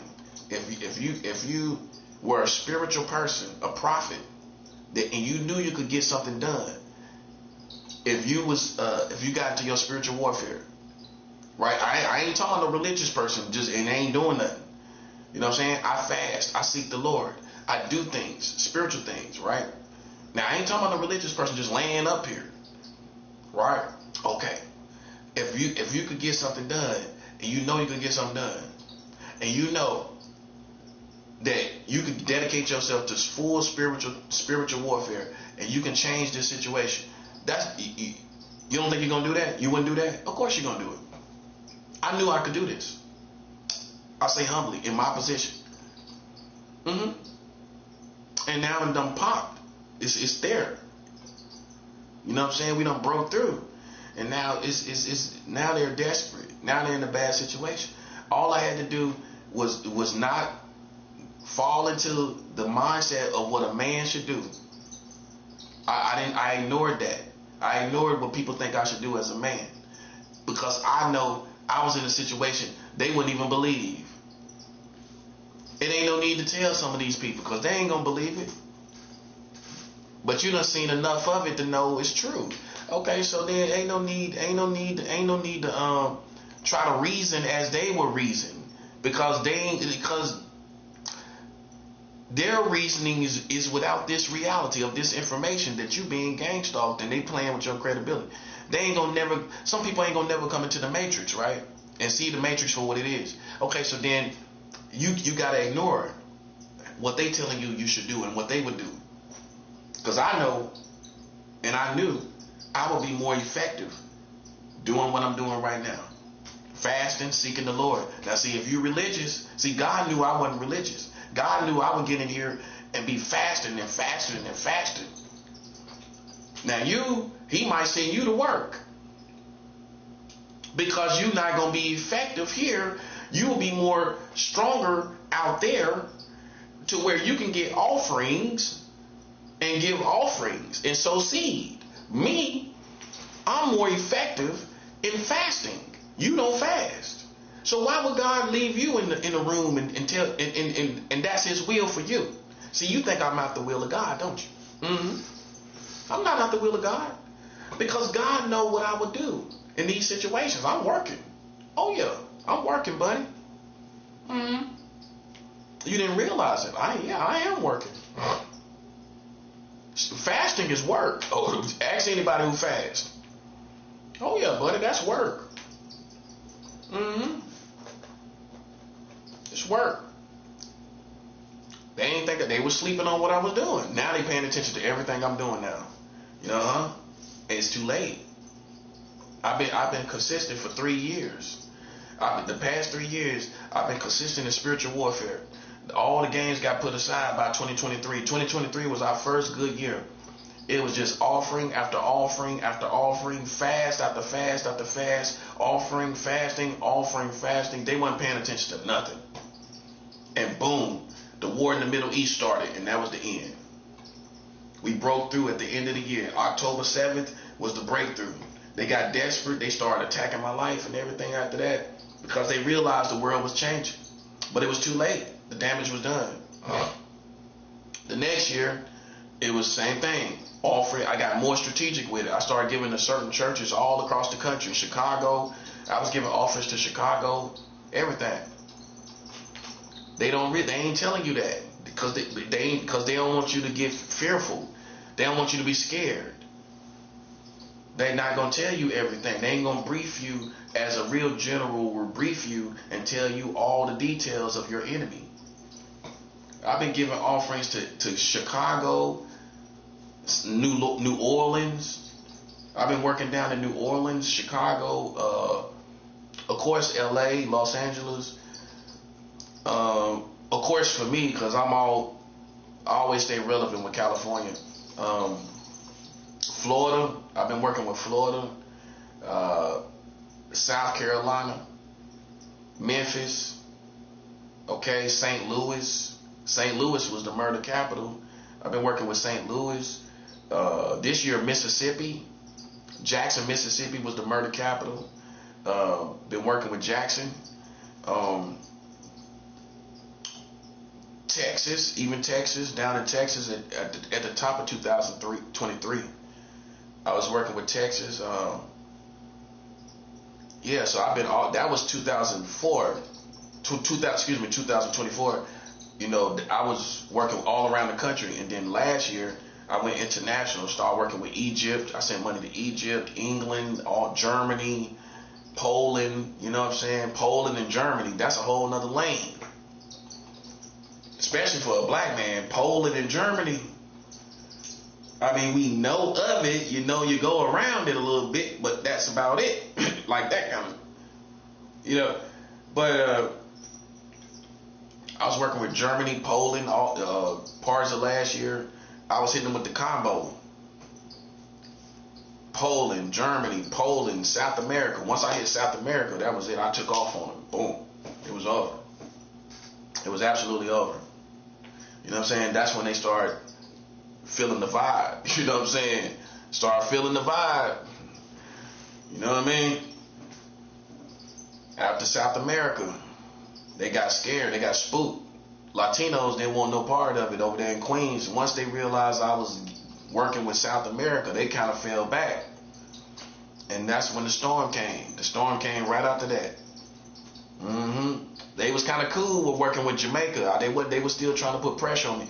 But once I started working with Colombia and giving offerings down there to Colombia, to churches in Colombia and South America, that was it. That was it. That was over. Yeah, I was already working with South America earlier.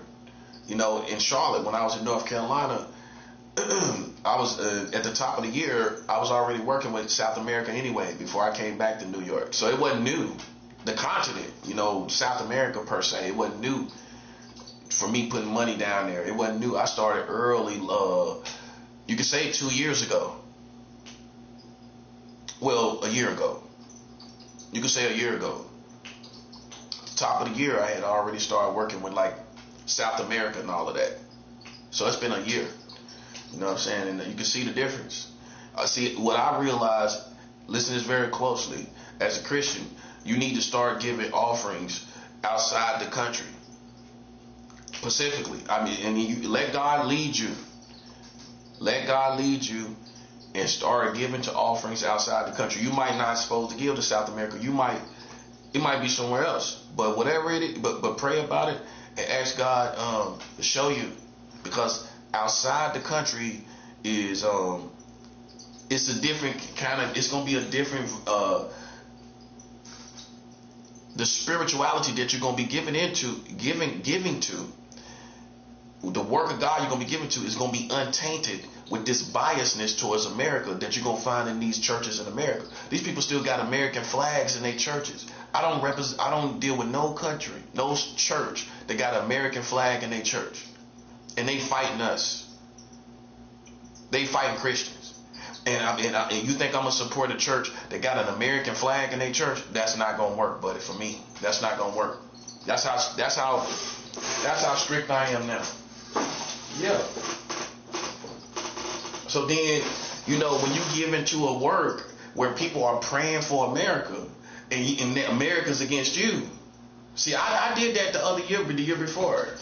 2024, I was giving to churches all around the country. DC too. I was at a good church down in DC, and I'm talking about the hood in DC. Anacostia, if I'm saying that right, Anacostia.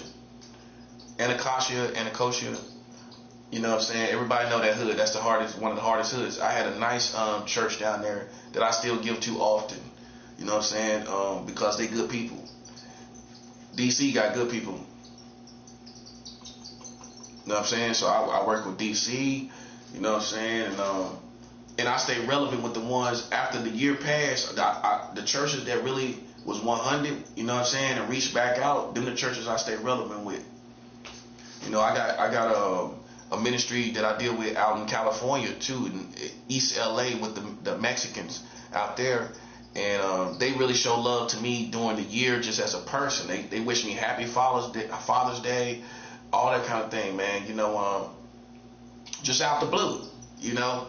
And so for those people, man, I definitely put bread in their hands. You know what I'm saying? Because it's real. You know, it's a real connection. You know, so it's not just about throwing money at people or throwing money at churches like cornballs. Cornballs gonna paint everything corny. You know what I'm saying? It's also about the connections, the family, the people that really show love, and the real people that really care about me. You know what I'm saying? I'm gonna make sure I want to help them. I want to do for them, and I tell them, like, you can use this money for food or for whatever you need. In these times, you know, they might need this money for food. And I let them know that, you know, it's okay. You can use this money for food or whatever. You know what I'm saying? Because a good Christian gonna say, well, you know, I'm gonna just put it in ministry, even though we need something to eat or whatever. So I want them to feel totally comfortable when I send money. You can use this for food. You can use this for your kids or whatever. Whatever you need, hygiene. You know, things you need, necessities, whatever you need. Okay. And that's how you really get your blessing. That's how you really get connected with God's people. You know what I'm saying? So I can tell you about my connection. You know, if you want to know about it, what it's about, that's what it's about. It's about helping God's people. Besides even ministry, feeding God's people. And if they need that, go ahead and use that for, you know what I'm saying? That just makes sense to me. You know what I'm saying? Because in order for you to have a ministry, you got to feed yourself first. I got to feed you to have your ministry. For you to have your ministry, you got to have food in your belly. You got to be, you know what I'm saying, hydrated. You know what I'm saying, to do to preach. The man of God got to have food to preach. You know what I'm saying? So that's the relationship I have with California. I let them know, yeah, I'm going to send money and everything like that. And I wanted to do it earlier, but I had something I had to do. You know what I'm saying? I had to save for Colombia. I had to work with Colombia because I want to do that right now while the door is open. While this door is open in Colombia, because they already hinting at going to war with Colombia next, right? You see this, right? See, I told y'all, man. Y'all should have never put Trump back in office, man. I told you he was going to change on everybody. I told you. I knew he was going to do this. He's unpredictable. Trump is an unpredictable person. Okay? He is. It's going to get way worse. You're going to see all the Republicans and everybody. I feel like it's going to become like the Nazi party, where they just going to start doing whatever they want to do, and they not going to answer to anybody no more. Eventually they ain't going to answer to nobody. They're so desperate. They have awakened to America not being as great as it was. Trump said it, but he ain't get an epiphany of it. Now he's got an epiphany of how America is about to fall off. Now he ain't playing. Now he trying to conquer situations to pull up America. That's why they dealing with the oil, everything like that. You would think a country would say, nah, I don't want your oil. I don't want your oil, because it ain't about that. It's about the corruption in your country. It's about the corruption in your country. I don't want your oil. I don't want nothing from your community. Nah, I want the corruption to stop. I want the corruption the drugs to stop coming to this country. I don't care about your oil. I got morals. I ain't gonna take your oil, cause y'all could use that there, and you need it more now than ever. With the stuff that's going on with your president, why am I gonna take oil from you now? See, that's how I think as a black man. I'm not saying, well, I'm gonna keep it 100. You know, black reasoning and white reasoning is not the same thing. And the reason why it's not, because it's different cultures. It's different cultures. So how you gonna reason like me, totally, And there's different cultures and different things we went through, and it's different experiences too that makes a certain way a person reason, right? You go through certain things and you reason according to what you went through. Okay, so if you had a whole bunch of injustices and things happen to your community, you're going to reason differently when people don't have evidence. As opposed to white people that come from cops and their family and everything, they going to reason differently when they trying to catch somebody doing something than we do. We see all the stuff of these injustices and everything you've been through in your personal life. You know, you're going to reason according to those experiences and according to your culture. So you're going to ask for evidence. That's what you're going to ask for. That's how I know who reason like black people and who reason like white people. I don't care if you're black. If you're playing with me without evidence, you reason like a white person. You can say whatever you want to say. You're talking to a grown man, an educated grown man. You reason not according to your culture. You don't reason like a black person. A black person is going to reason that we got to see something on paper because of our experiences with these Americans and how they played with us and played with our integrity. And sometimes they just said stuff that wasn't even true. You know what I mean? And they just try to put stuff on us, like these secret societies, how these losers are trying to put stuff on us. Not only are they trying to read us, they're also trying to just put this stigma on us. They're trying to demonize us. You don't see that in the warfare. It's not just trying to see you. They trying to put this stuff on your head. You know what I'm saying? And trying to, so they can just label you as that and condemn you to the community. But it's not working. It's not working because we're aware of it. We're aware of not only are they trying to read us with these losers in the atmosphere, they're also trying to slap it on. They're trying to slap on pedophilia. They're trying to slap on you being a racist or against a certain race of people. They're trying to slap it on. Just so, and it's no differently than what the Americans have been doing. Just so they can be done with it. They just want to be done with it. So in that case, they're going to just slap it on. We just want to be done with this person. Let's just get him slapped on as a pedophile. But you're not. You know you're not. It's spiritual warfare in the atmosphere. That's all it is, bro. That's all it is. Between them and the demons they conjured up and all the spirits they conjured up against us, that's all it is that's going on here. And throw in the satanic kingdom. It's not an excuse. They know the games they playing, so how is it an excuse? It's not. It's the reason. It's the reason why all this is going on. So you gotta realize the thoughts that's coming through your mind is not yours. That's not yours. That's the enemy. That's the spiritual warfare. That's these demons and everything. Okay? So, like how we reason with this situation with Colombia and Venezuela, how we reason with that is up front, you're supposed to have evidence before you even get that person. You're supposed to present that to the international community. You should have went to the UN, you know what I'm saying, or to the community and did a press meeting, but you didn't want the person. You looked at it in a sense military. You looked at it from a military point of view. You didn't want the person to be ready. So it was more than you capturing this person, or prosecuting this person.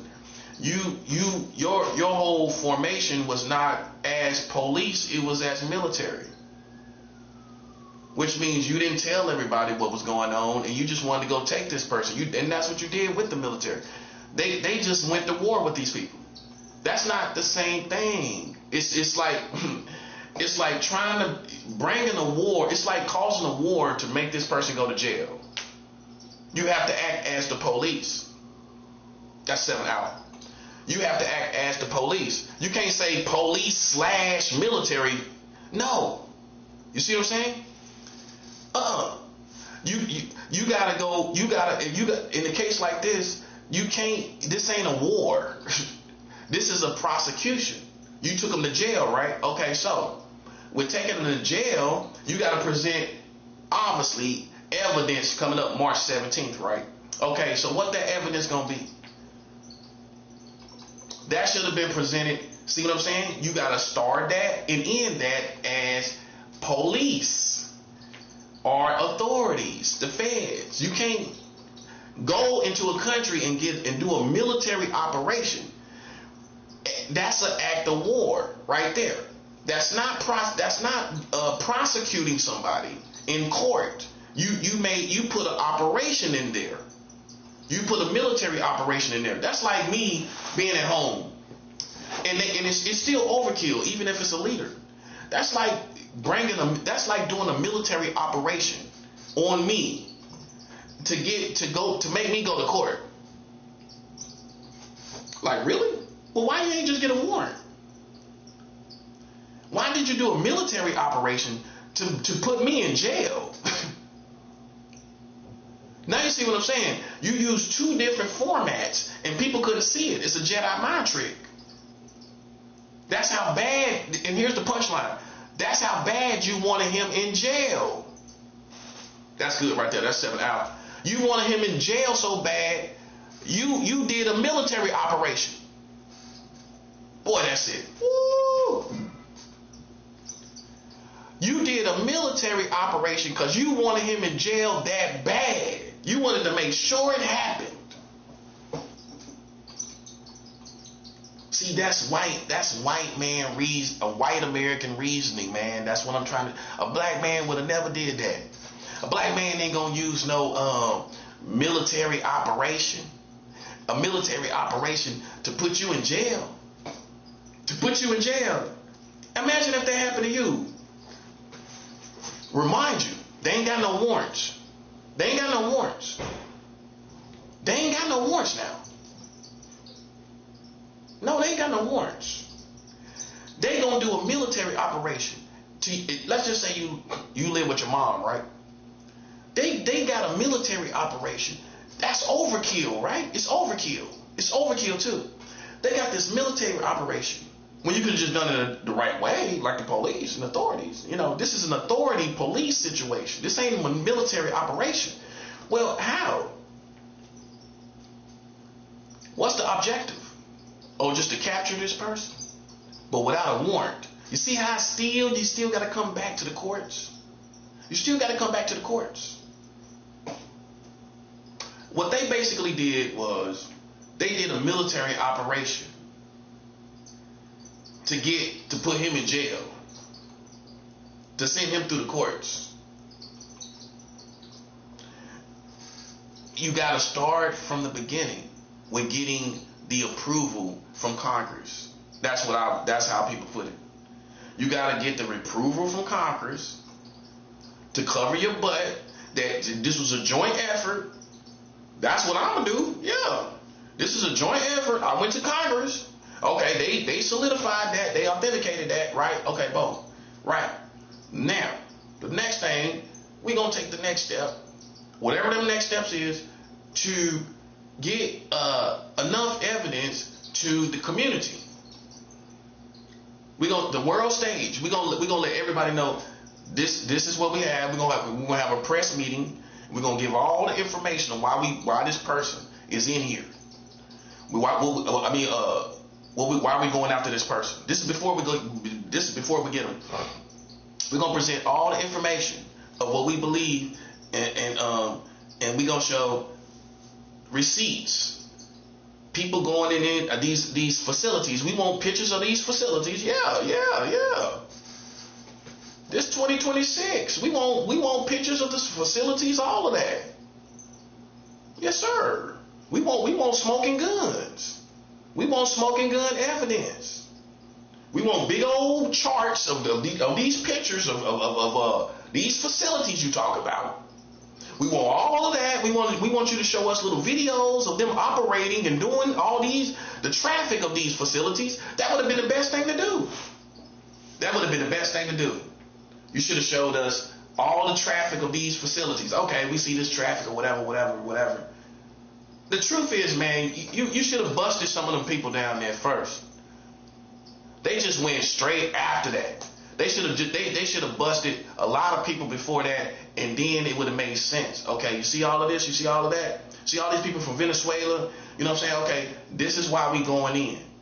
This is why we going to get this person, because we feel like they linked to this person. And then you needed other people to inform against that person. You needed testimonies against that person. That person is part of the operation. You didn't have enough evidence. You didn't have enough receipts to link him to any operations. That's how the white man operate against black people. That's how we feel. It's the same thing. It's the same thing, man. They pull us in like that. That's why I don't got no love for it. I don't got no respect for it. It reminds me of a black man. That's what it reminds me of. If you really black, listen, you ain't gonna look at him as a Latino. You gonna look at him as somebody like you. He treated just like you. He treated just like how black people treated. Getting them without any receipts. Getting them, look at that, man. I can't know. Looking like a slave. You see how they had him and everything? Nah, man. I don't like those images.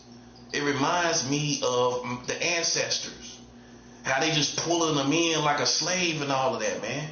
You don't see it that way? I do. Pulling him in like he a slave, like they can just do stuff like that. That's how I look at it, man. Nah, I don't feel that at all, bro. Not at all. You know what I'm saying? But one thing is for sure.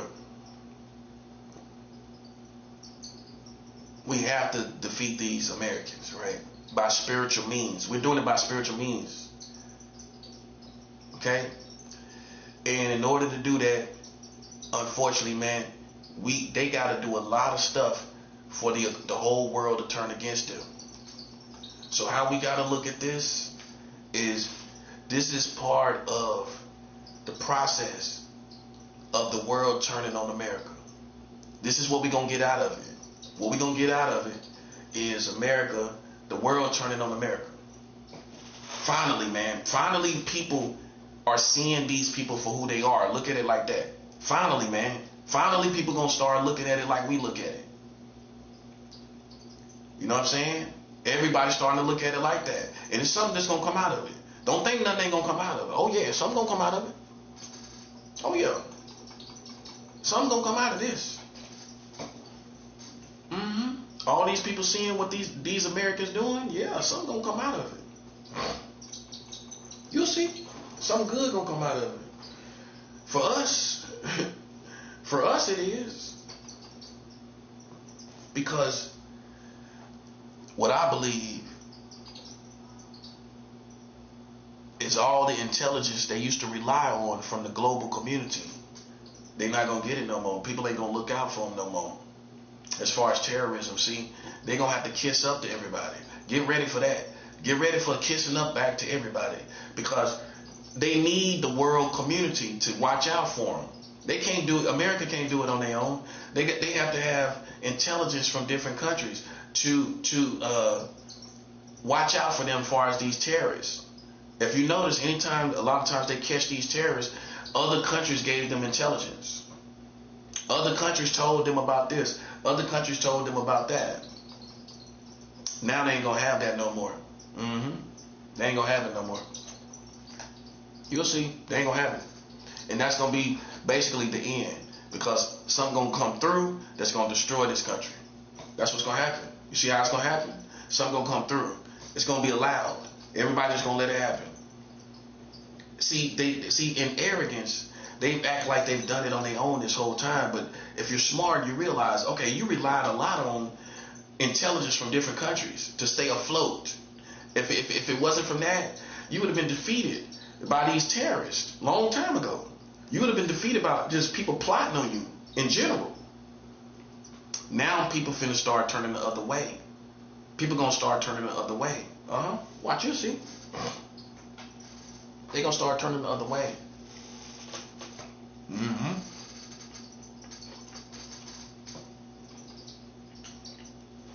They're gonna start turning the other way, man. That's the beginning of the end right there. When you done this, now everybody's turning the other way.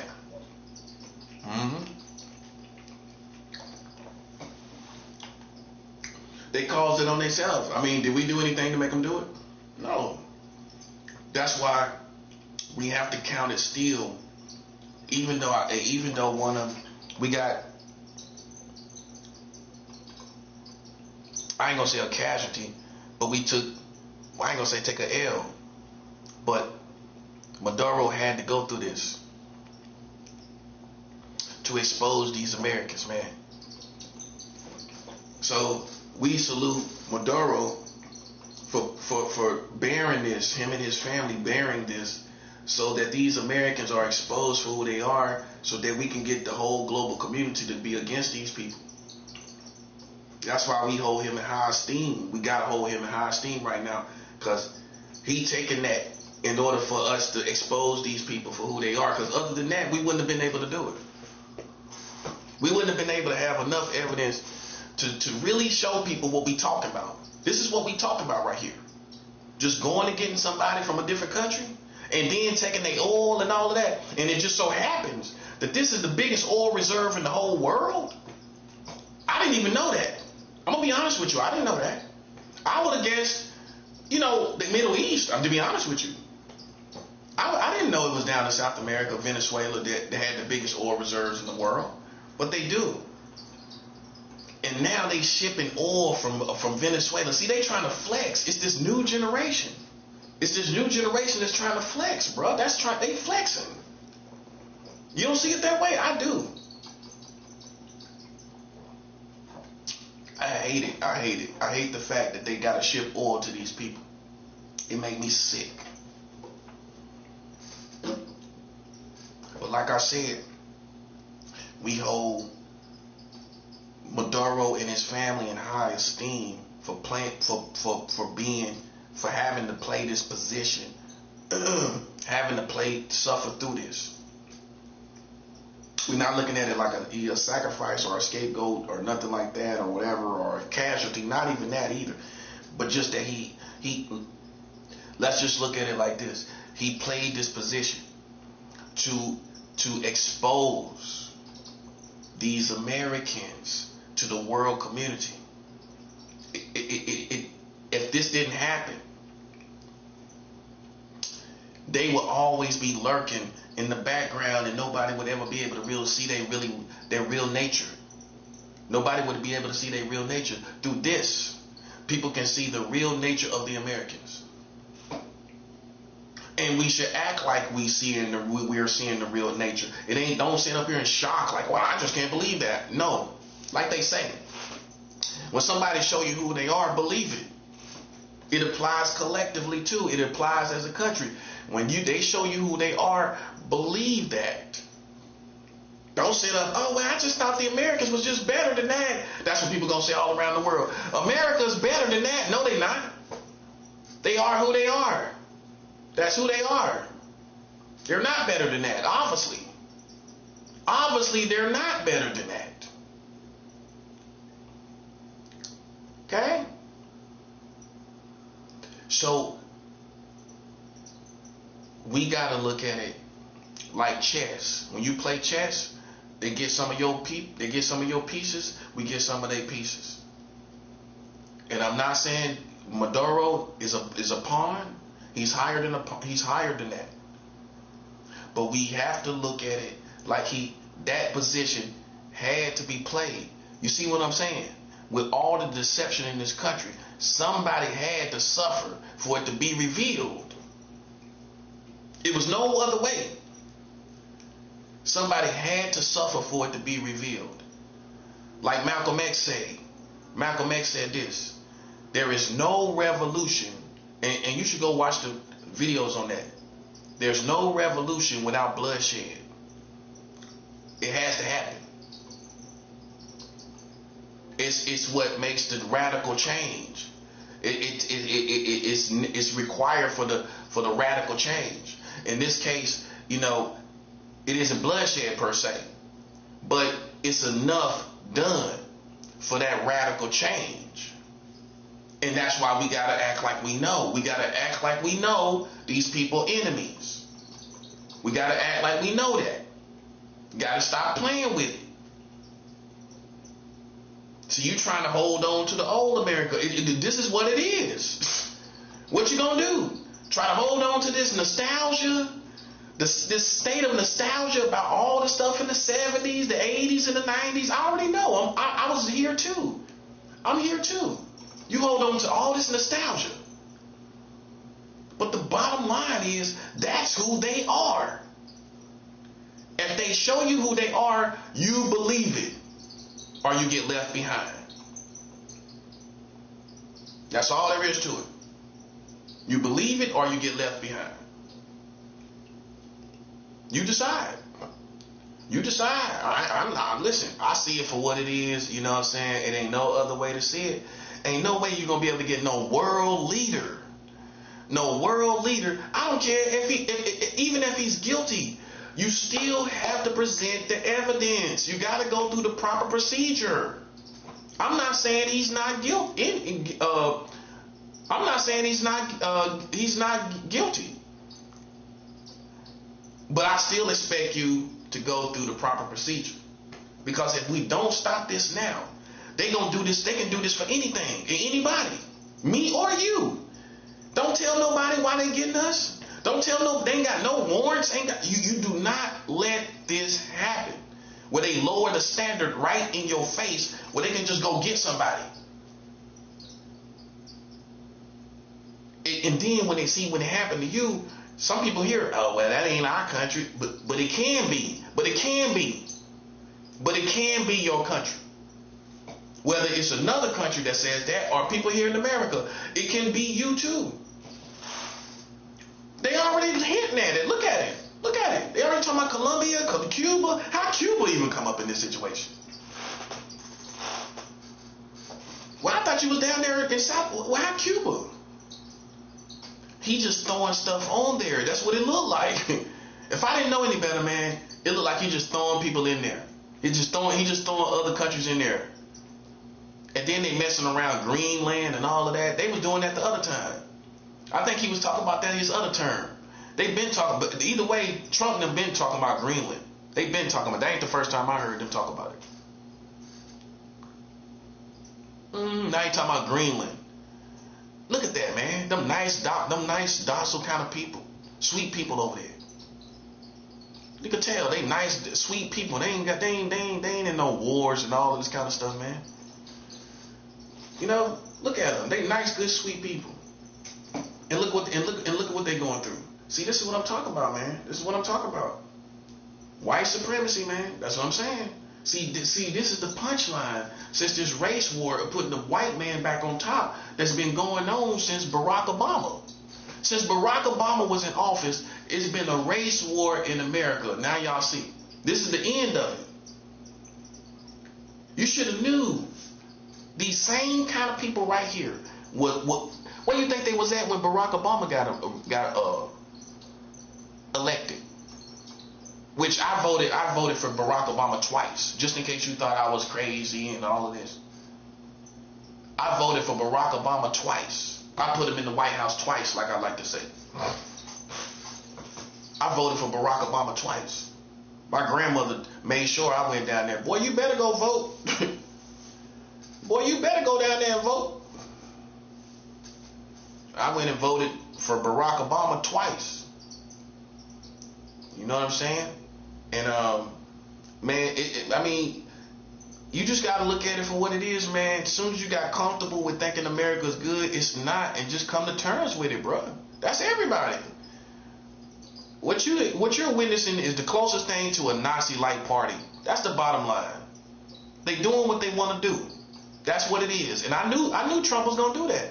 I knew he was gonna get in office and do what he want to do, and he might just stop talking to us. He might just stop talking to us altogether, where we don't even see him no more.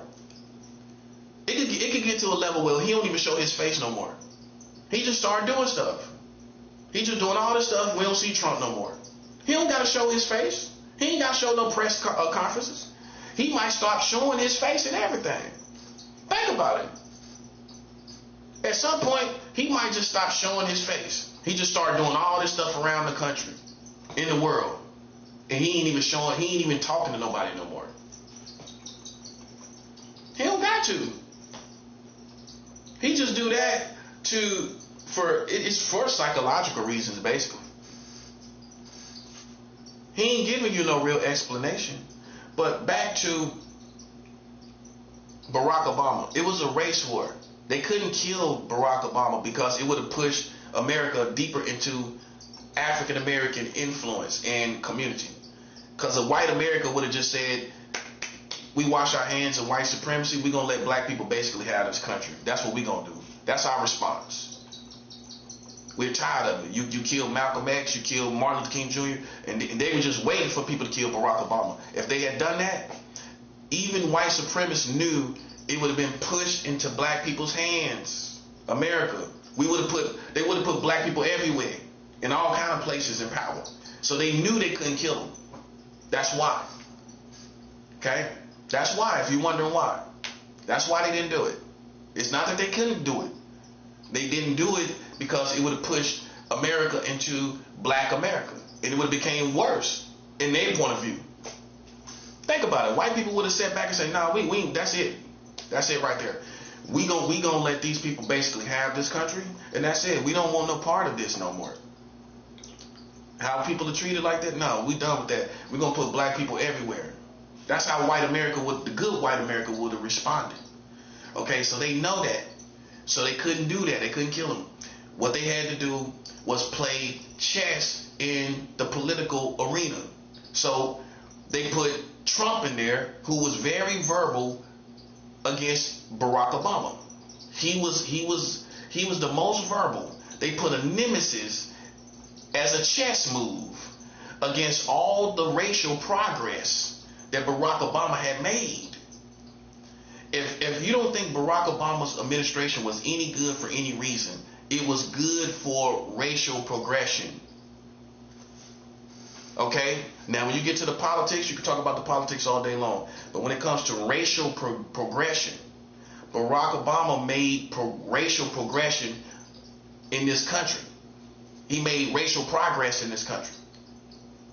Where white girls that stayed in the sticks, that never seen a black man articulate himself totally properly, just seeing all this slang and all these images on TV, you'll be surprised at how many white people don't see black people. They don't live among black people. All they see is what's on TV, which perpetuates the stereotype, which continues this stereotype of us ignorant and all ratchet and all of this. Now, I'm serious. They never seen well-spoken black people. Then they seen Barack Obama run the country. So white people started to realize, they're competent people. They're not stupid. They're able to be a good guy. No thug life, no gangster. Just a good guy, just a good black guy. It was racial progression, right? Then why it fell off, and it just fell off a cliff, and we ain't do nothing after that. You would think after the Barack Obama administrations, we would have followed up with more progression. Why it didn't happen? Because they put Donald Trump in place. Now you see it, don't you? That's it right there. They stopped it. You see it, don't you? They stopped it. They countered it. They countered the racial progression with putting Trump in there in his first term. We didn't even know if he was a racist because he was saying all these things against black people, all these sound bites, these questionable sound bites against black people. We didn't even know he was a racist. So as soon as he got in there, he diminished all that good Barack Obama, black love, black president energy we had. It all went away. See, I was watching all of this. When he got in office, black people and white people was back at each other's necks. And white people that was good people had no choice but to retreat to their own people. Because once Trump came in there, he started saying all these questionable sound bites. Everybody remember now. He ain't doing that no more. And you could say it was on purpose. You could say it wasn't on. I don't know. But all I know is when he first got in there, he was saying these shocking things. I don't know if you remember that. And we didn't expect this of Donald Trump. Donald Trump to the black community was the money man. He was a symbol of. He almost embodied a status symbol of America. And he was known as the money man. I can take you back where people made rap songs about Donald Trump because he was considered the money man. That's how America seen him, and that's how he even got a chance. Right? But once we got to know the money man, we realized he was kind of redneck. He was kind of bushwhack, unsophisticated, not as sophisticated as we thought. We didn't really know him personally. That's what it was. And so I remember even me stating when all the people were just like,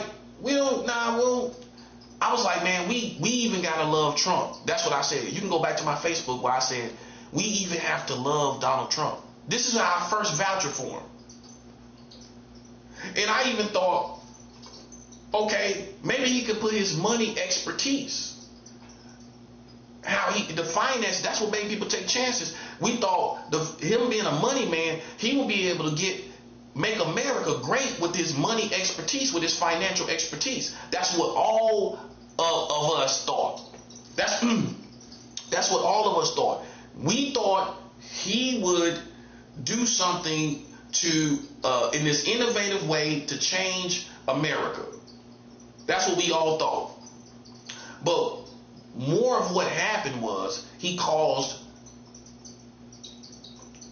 separation, confusion, these unpredictable acts. That's what happened. So then we finally met the money man, and we didn't even know if he was racist. See, now catch up. Because you still kind of subconsciously thinking about Donald Trump as the money man. Okay, back before we knew who he was. Now catch up. Now we know who he was. Now we don't even know if he's racist. We don't know what agenda he has. Do I feel like he's racist? I feel like he comes from a certain era, even just based off being his age, where he's at the age where white people, he came from an era where white people are up here and everybody else is down there. And that's kind of still a code to the races. That's still working for him. Okay? Because we just got ahead with racial progression, and then we went backwards to now somebody being in office that puts white people up here and everybody else down there. That's what it was all about. That's what America wanted to achieve. They wanted to put the white man back up after Barack Obama. They wanted to put the white man back on top. And so that's what the race war was all about. And that's why they going hardcore now. This is still a race war where they're trying, and the objective of the race war ultimately is not to kill a whole bunch of people, it's to put the white man back on top. That's what it's all about. And it's been going on since Barack Obama's administration. After him, directly after him, they put Trump in there. That was the counter, and you missed it. For all those who have intuition to see the moves, the chess moves of white America, you didn't see this. They put him in office as a direct counter. Like I said, whether you agree with Barack Obama's administration, whether it was good for black people, it was good for racial progression. And that's facts. At minimum, and you can go from there. And that's really what this is all about. The racial progression of a black man as commander-in-chief. See, while you were celebrating a black man in office before you knew what he was going to do, how you think the racist rednecks was? They was mad, buddy. They was big mad, buddy. You didn't see it. They were sitting around drunk. They probably got drunk and passed out that night. Oh, they got a black man in office. I'm just going to drink this whole liter. I don't care if I die. I'm just going to drink this. You didn't look at the other side. You weren't paying attention to the other side. You didn't watch the chess moves. You got so comfortable with the fact that a black man was in office. You didn't think they were even making any chess moves on the other side. That's the 7th hour. You didn't think they was making any chess moves. You got so comfortable that you thought this country was no longer racist. That you didn't think they was making any chess moves after Barack Obama. They was. Donald Trump is the chess move.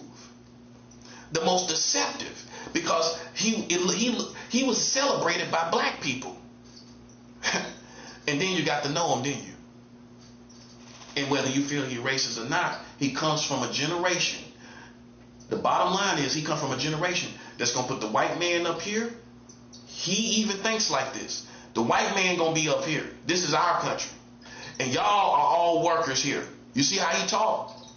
And you know what? That's good enough for a racist.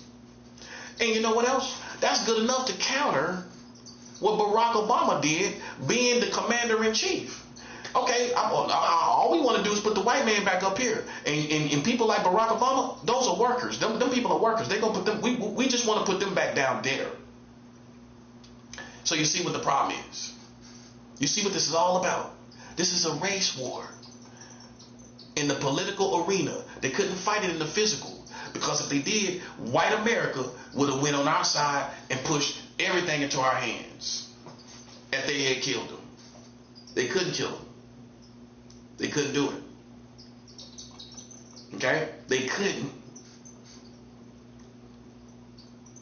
This is a race war. Just when you thought you was out of the vicinity, just when you thought this was about Freemasons, and just when you thought this was about Illuminati, come on, man, listen. Come on, buddy. This is about race. It is. It is, buddy. And unfortunately for you, I hate to tell you this, Hispanic and Latinos have become enemies of these people, just like they did us in the middle of this race war. See, this kind of was not expected, but it happened. That's why it's this disturbance and confusion even among their ranks, because in the middle of this race war, getting Barack Obama and his tribe back down to being workers in America and being understood psychologically, the Hispanic and Latinos came in and flooded in with illegal migration under the Biden administration. Now, as far as this race war, it wasn't good for it, because remind you, it's all about putting the white man up here. Now, all these Hispanic and Latinos come in the middle of this war. They didn't know. They came in the middle of it, right? They came in the middle of it, right? They didn't know any better. They caused another war against them in the middle of the race war. So it broadened past black people to now looking at these other people. They just wanted to get Barack Obama and his people back down to being workers. Just when they thought they had that good, right? The Hispanic and Latino immigration came here. The illegal immigration, and caused another war after they started killing white people. After they started they killed that white girl, Lakeland Riley. That's the main one that started this. Okay, no, it's like an Emmett Till situation. Once one of those Latinos killed that woman, it's the same energy.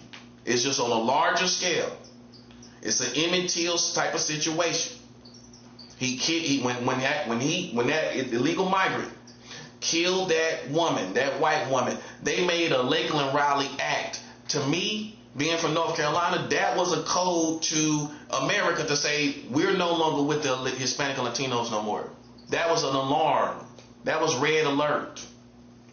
From that time, look how everything has escalated. That's just that. I hate to tell you, you didn't escape racism. And you know what? And for some people, that's going to be the hardest thing to accept and believe, because you just believe these people are beyond racism, and they not. You believe it, don't you? You believe that the system is beyond racism. You believe all of this is beyond racism because you've seen a certain amount of people come together. You're not beyond racism, though. You're not. I can show you where it's still going on a high level, like the 60s. Just the same thing. Like a high level in the 60s, in the 1960s, I can show you the same thing going on. You just didn't catch it. You didn't realize it. Because those people haven't changed. You don't accept it, do you? You don't accept it. See, that's your problem. That's your hang up. You don't know how to adjust to reality very well as a community. You don't know how to adjust to a reality. I hate to tell you that. That's your problem. Okay? Now, the Hispanic and Latinos one of them killed that Lakeland Riley girl, which made everybody angry, even me. Now, if I'm angry about that, what you think these rednecks are thinking? Come on now. That's all you got to check is just check yourself first. Okay. If that made me angry, I know it made these rednecks angry. Of course. In white America. Just like if you got mad and you black, white America, just good people didn't get mad? Of course they did. You got mad. Didn't you get mad? Okay, they got mad too. Even though they wasn't racist. Even though they wasn't racist, they got mad. You got mad, you wasn't racist, ain't you? Okay then. Basically, Lakeland Raleigh, ooh-wee, she represents a lot of anger, buddy. And listen, one thing you don't underestimate is the racism and the anger of these white Americans, buddy. Okay? Okay? Listen, you can look at all this thug life, you can look at all these gangbangers and all this stuff going on in this community, and the bottom line is these white men, by police or by military or by government, got all these people in check. And this is what the Hispanic and Latino community did not know. They got listen, everybody's in check in this community. You cannot come here and kill a white woman. You could, and I hate to say it, you could have killed any other race of woman except a white woman. If you kill a white woman in America, they gonna get you. I told y'all this. I told y'all this, man. They gonna get revenge. And now you see.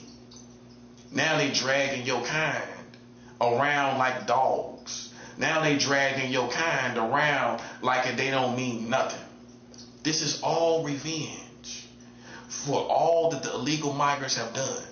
And the fact that all of them are here still hiding in America. They still here. They ain't got all of them. So they mad about that too. It's a whole different energy in the community. That's what it is. It's part of that too. It's hundreds and hundreds and hundreds and hundreds of illegal migrants that they have not gotten today. You realize that, right? Okay. You see where the race war went? It went to Hispanic and Latinos.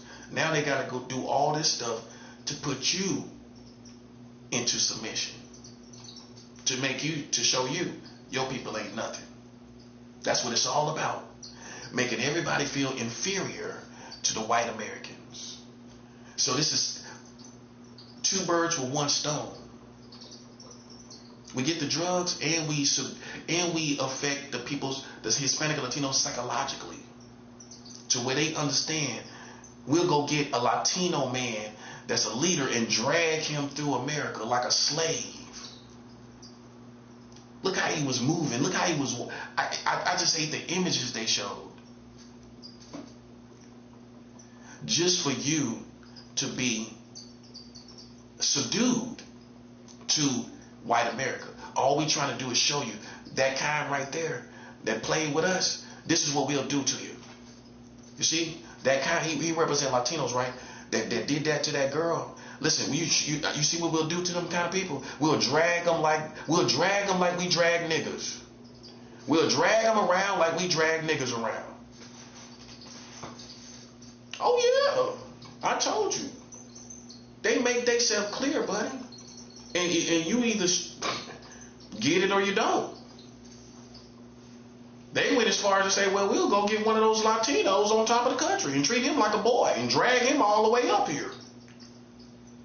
And it's how they did it to show what the white man can do to a Latino. And that's how you need to hear it. That's how you need to process it in your mind. Because that's what it is. It's all psychological. Most of it is. Man, drugs been going on. All this stuff been going on, man. Look, this is part of the race war here, mainland America, where everybody has to submit. So how can I make you submit? I go drag somebody from I drag a leader, a Latino leader down and make him look reduced to nothing. And psychologically, for the weak, that's going to make you feel inferior to a white man again. Now you're looking at the white man with fear again. And that's what it's all about. Make America afraid of white America again. Make America afraid of whites again. That's what they want. They want you afraid of them again. Woo. want you afraid of them again. This is all psychological. This ain't just about like if you one track minded, you go, well, this is about drugs. It's sad. It's some white people that mean well, and and they sit in they kitchen listening to all of this. Well, it's about drugs. I hate to tell you, it's about putting all of America, all of these different ethnicities under the white American community. And it don't matter how progressive you are yourself, there's always going to be people in this American community that wants to put white America up here for the sake of ownership of America. This is how they control the country as far as ownership before somebody else take over it. Because you can already see Hispanic and Latinos, but this belongs to them. They already know this. This is why they're going haywire on the community. Because it does. It belongs to them.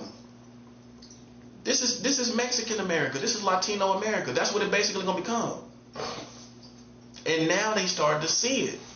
You see, you go into a black neighborhood, and who you see working in your neighborhood? It should be you. You should be the one. If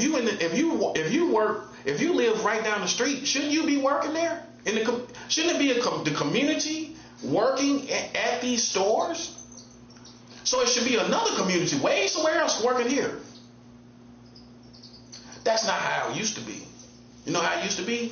Everybody, the community worked in the stores in their own community. You ever watch movies where, hey, Johnny, you know the whole neighborhood. And when you get off of work, you go into you live in the neighborhood.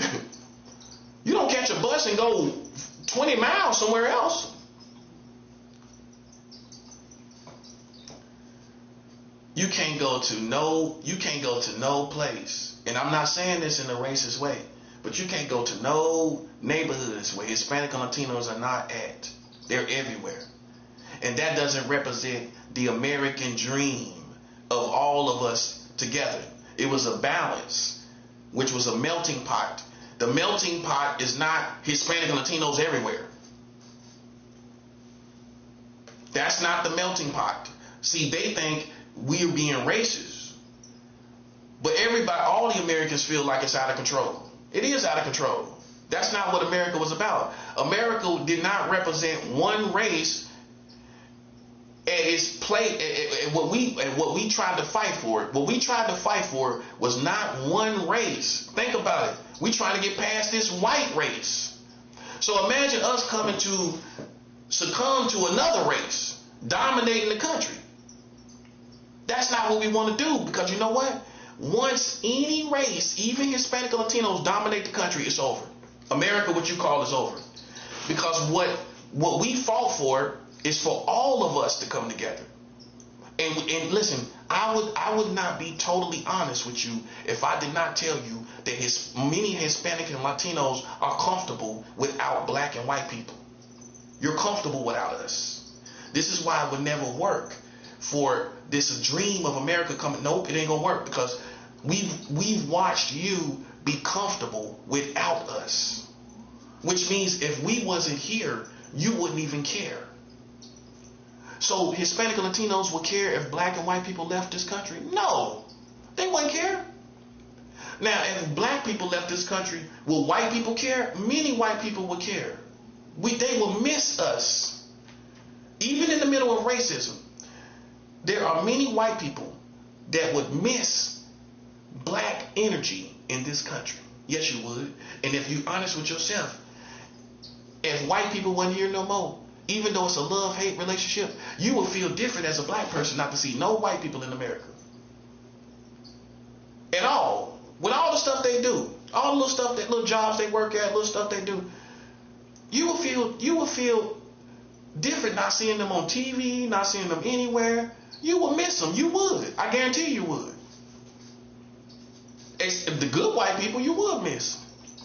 But if Hispanic and Latinos were in this country without me and you and white people, they wouldn't even care.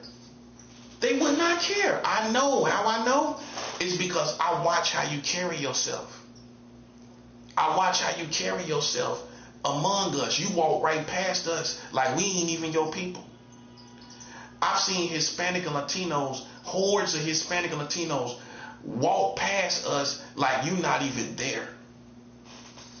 They don't look at us and acknowledge us on the East Coast and in many other countries. Other states. They don't acknowledge us as their people.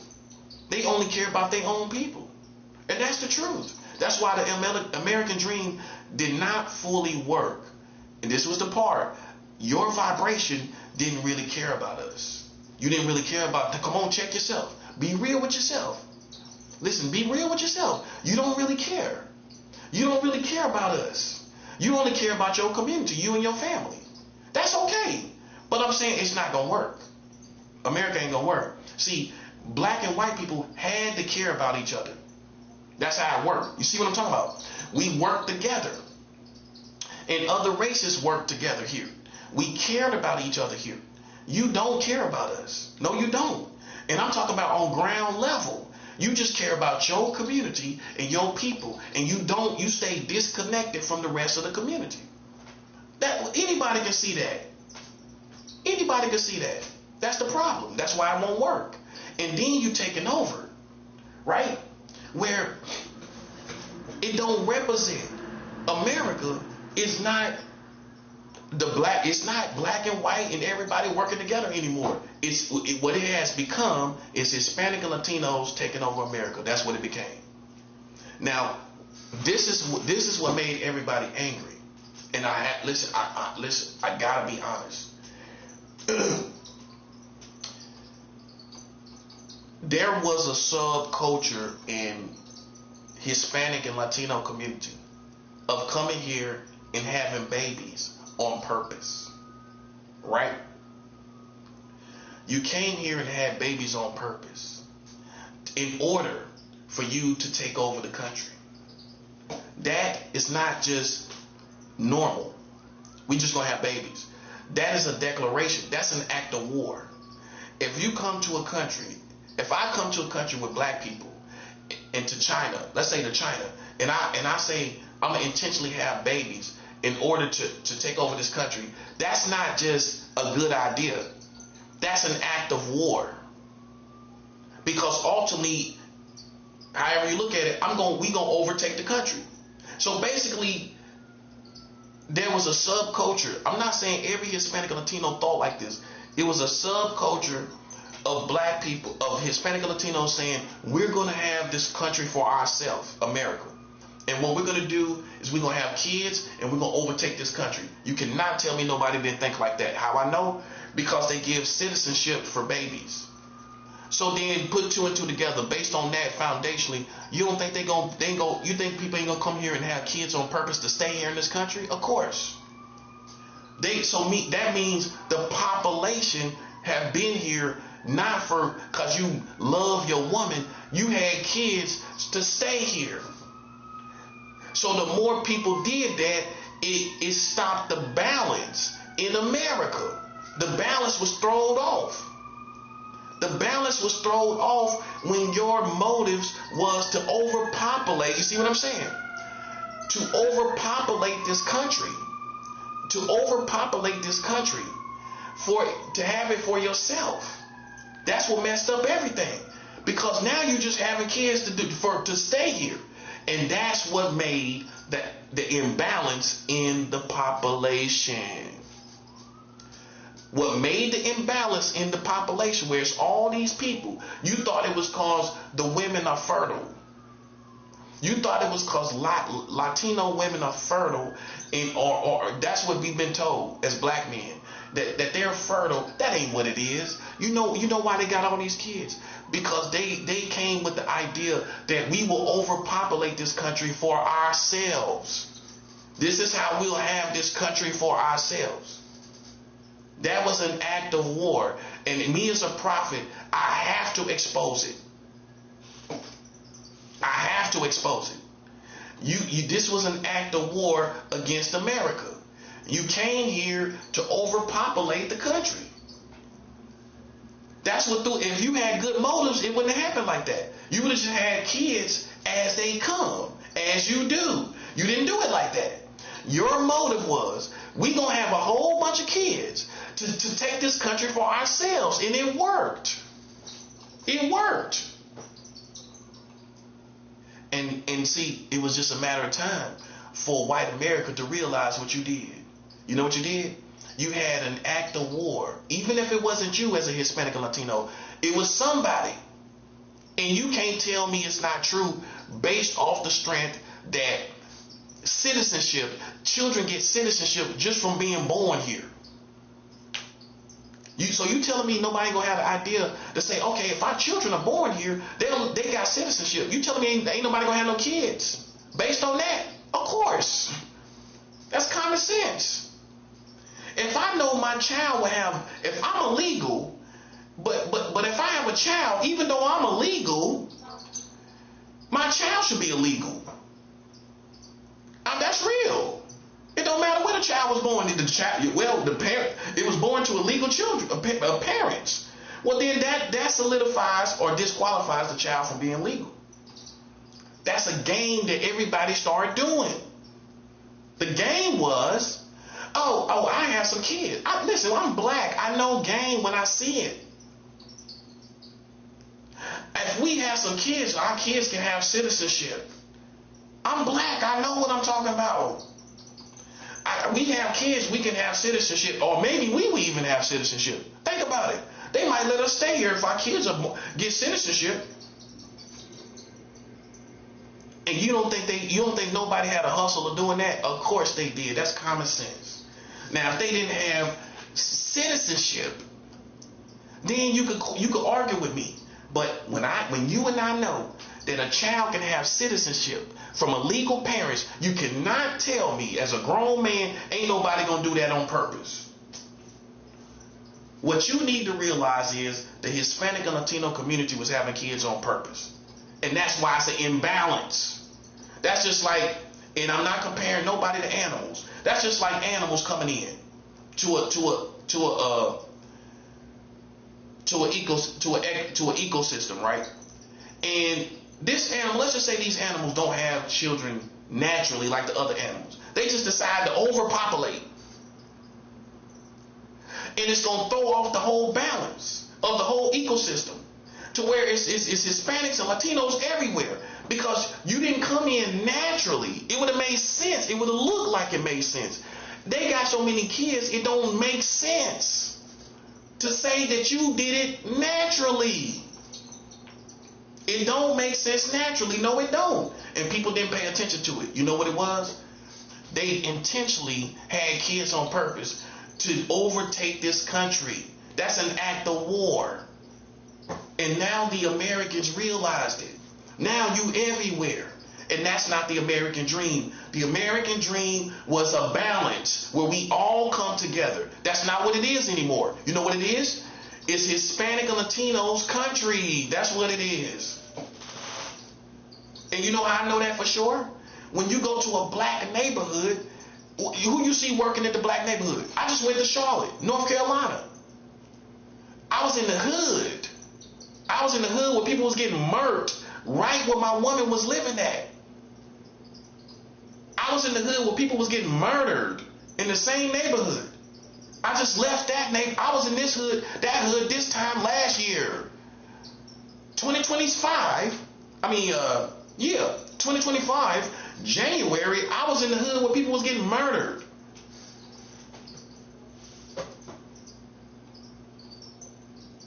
That's why I'm telling you think it's a game. That same neighborhood where black people get murdered, where my woman was living at, where she told me somebody got murdered right outside the apartment complex, right on the sidewalk. See, Charlotte is very deceptive. It looked clean and good, and you'll get robbed and killed. And on a place that looked good and clean, oh, it looked good over here. It's one of them cities. Charlotte is one of them cities. Oh, it looks so nice and good. You're going to see all them woods and all that good clean air. And you're going to see that good clean air.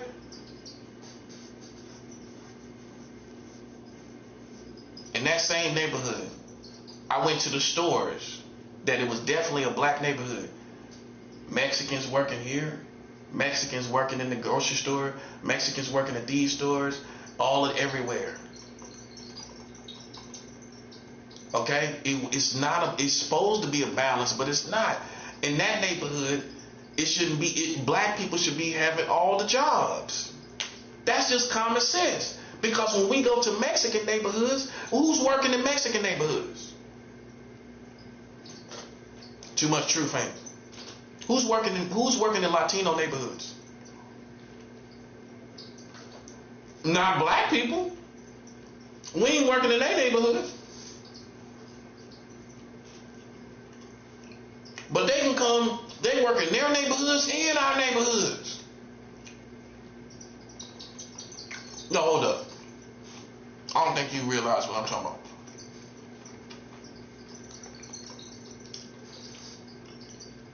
When you go into a Hispanic or Latino neighborhood, we talking about equality, right? We talking about being equal.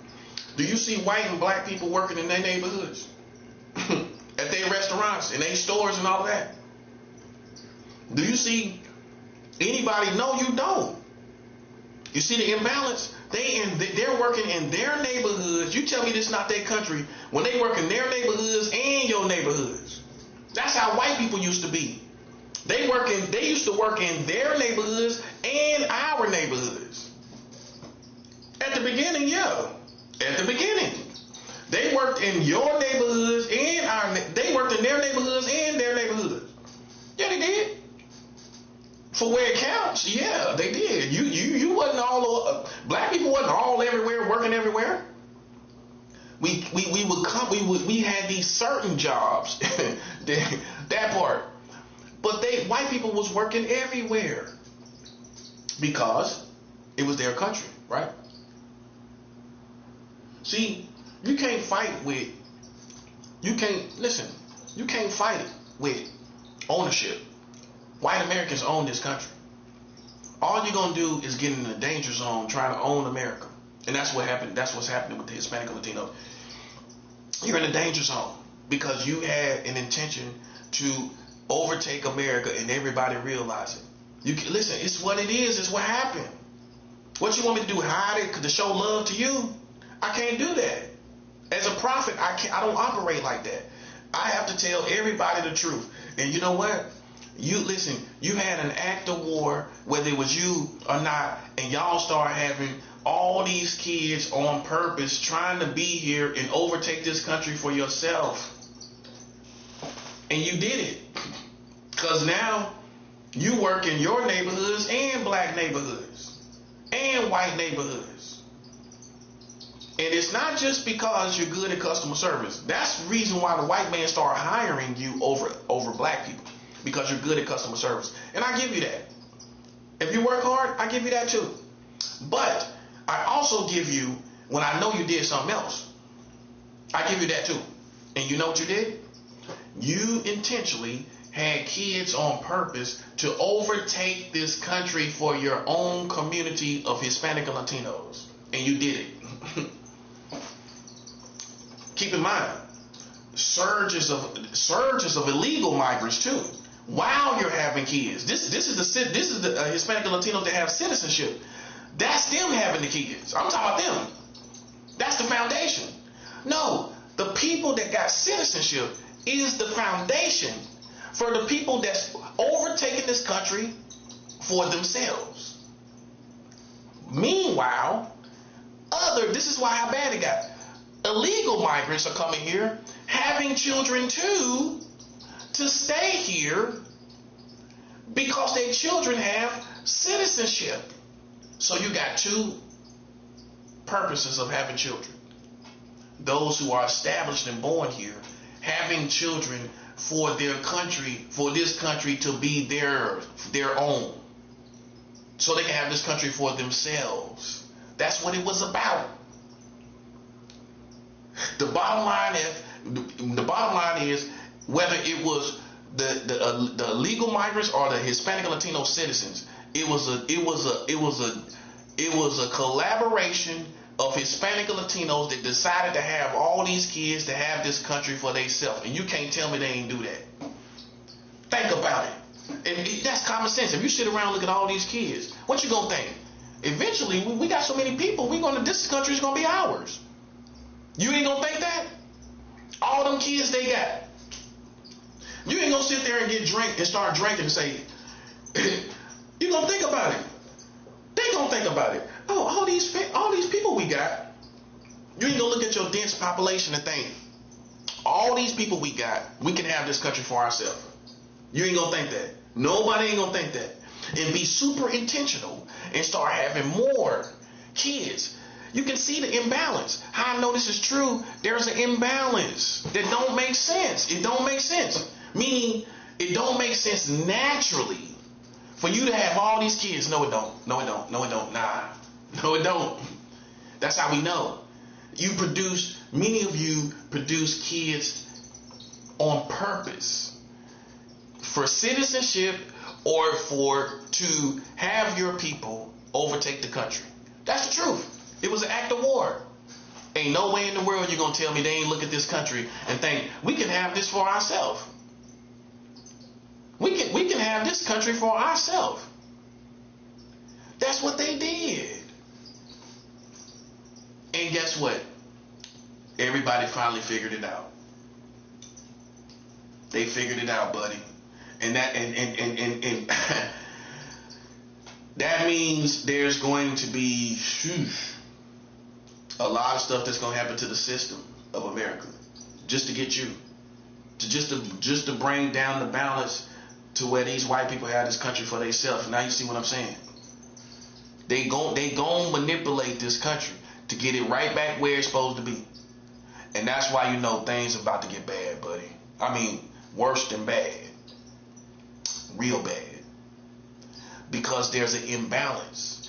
I don't have a problem with people with Hispanic, Latinos, black and white coming together. But if you come here and try to overpopulate the country, now that got to be pointed out.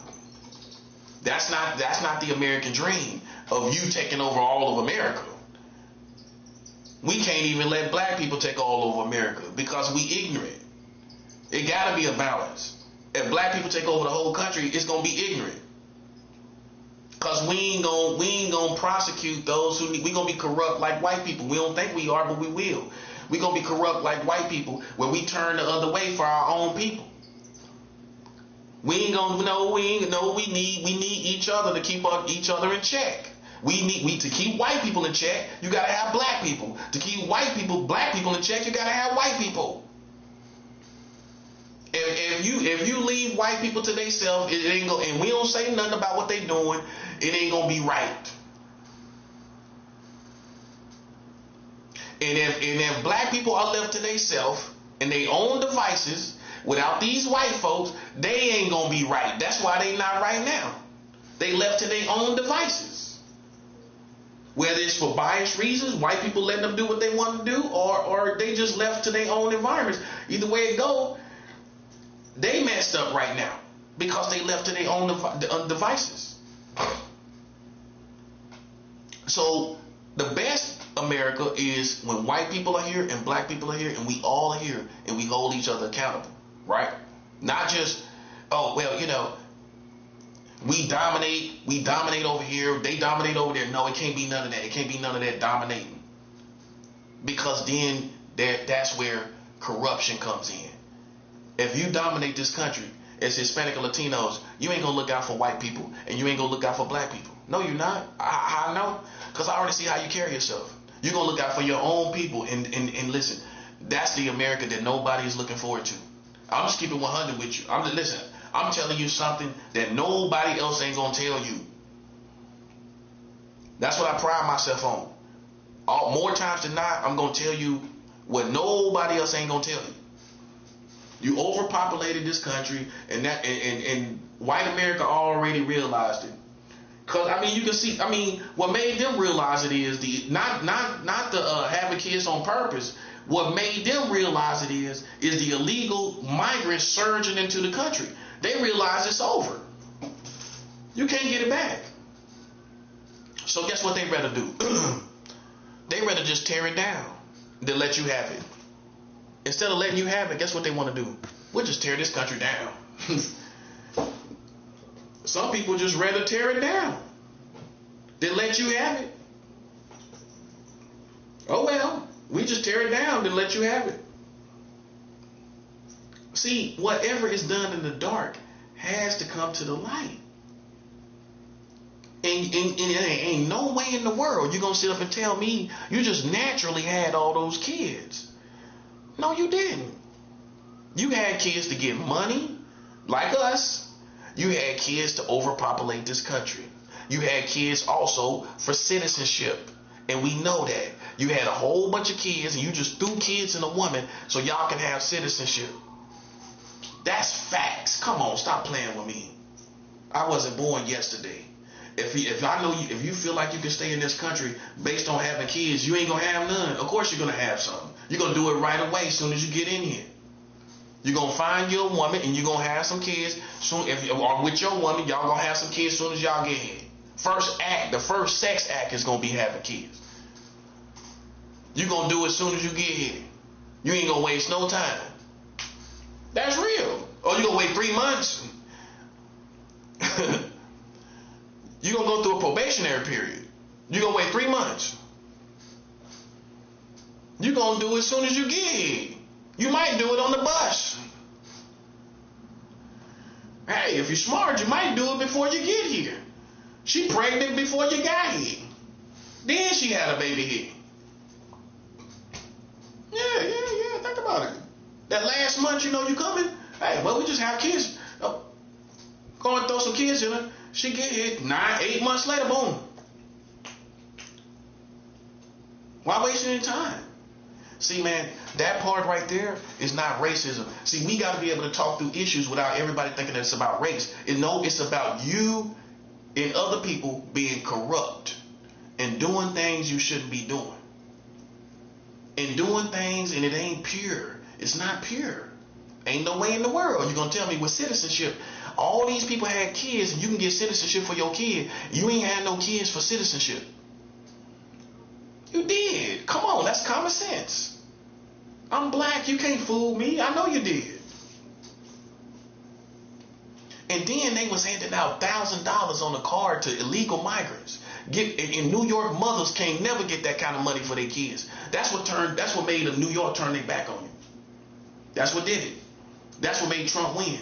Because once they seen New York was handing out money to these illegal migrant mothers, and New York mothers can't get half that money. Just because. I mean, this is just because too.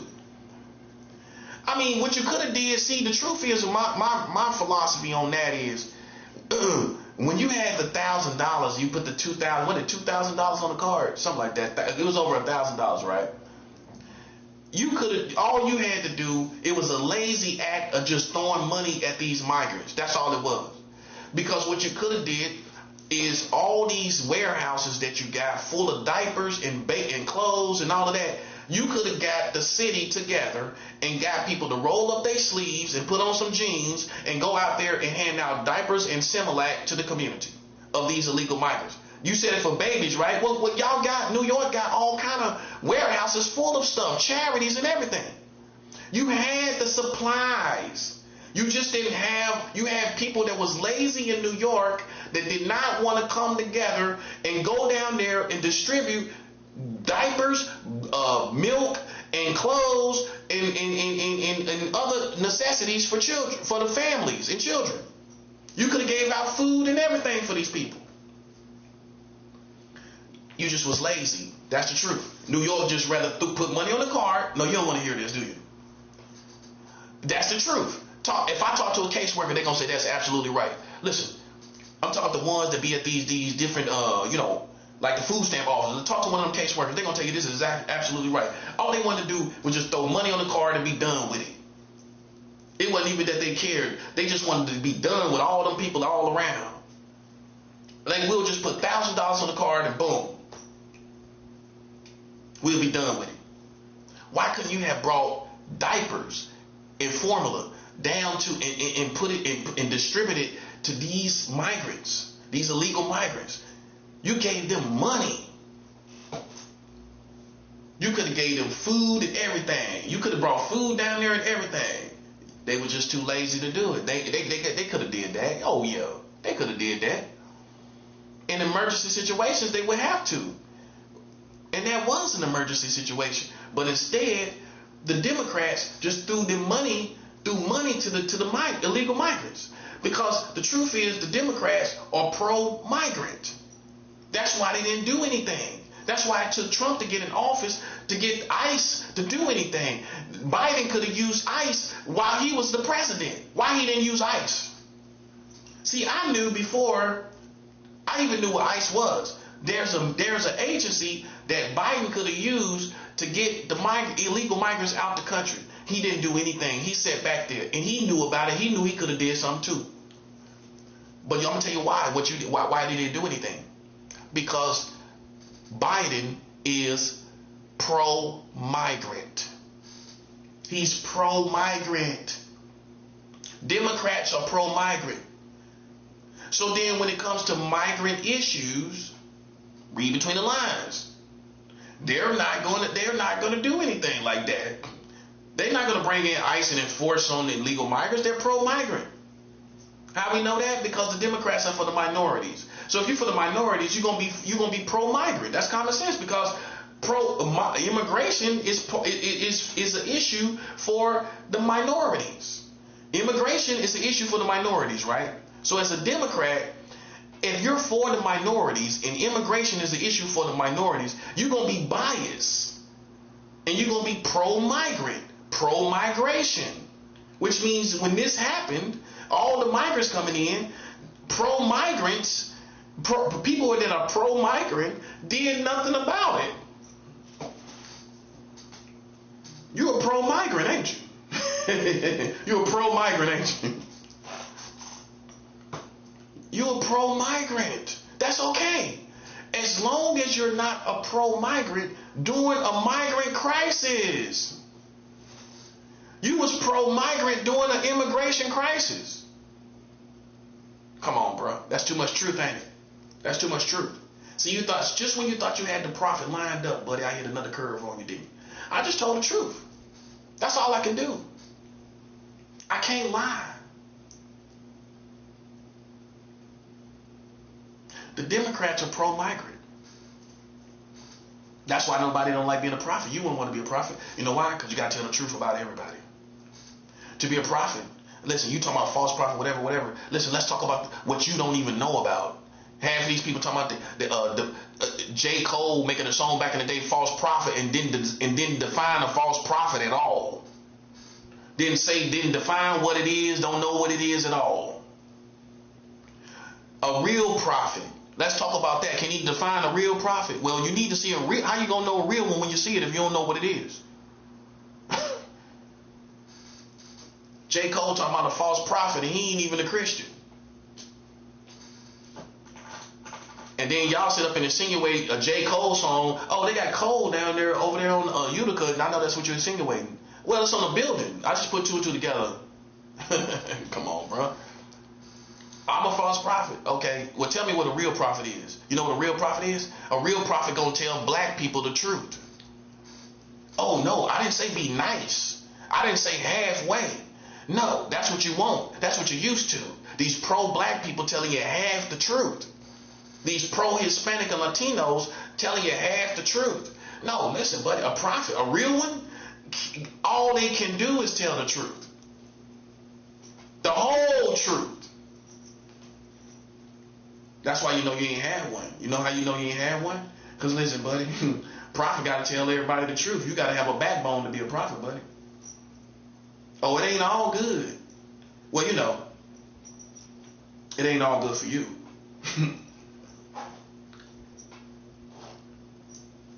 You got to tell the truth.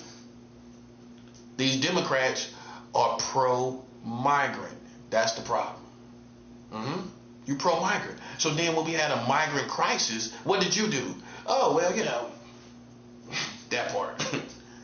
Handing out money to illegal migrants, making New York mothers jealous. Because they can't get that money.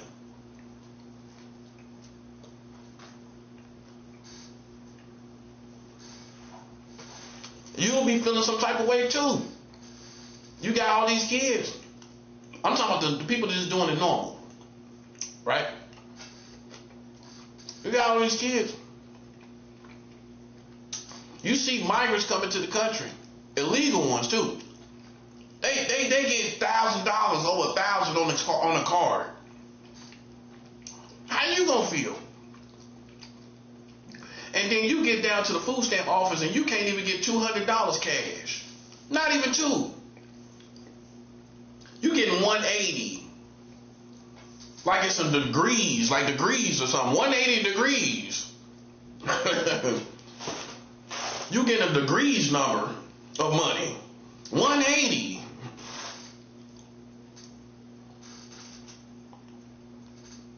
Well, 188 to be exact. Okay, yeah. You're a special kind of fly guy, ain't you? You're a special kind of fly guy. Listen, man, listen. This is how people think, man. I'm telling you. These grown mothers, these New York mothers, that's why they turned their back on the Hispanic and Latino community. Oh yeah, that's why they turned their back. That's why Trump won. Because you seen with Biden administration, all they was doing for these illegal migrants. And you put Trump in there because he gonna do something about it. You turned your back. Why do you think Trump won? Because America turned their back, bro. Oh, you thought, what you thought? Trump is against these migrants. America turned their back. And see, you didn't realize black people turned their back on you. You know why? Because you came down to the hood. These illegal migrants came down to the hood. Worse than ghetto. Taking advantage of all the perks that each hood get.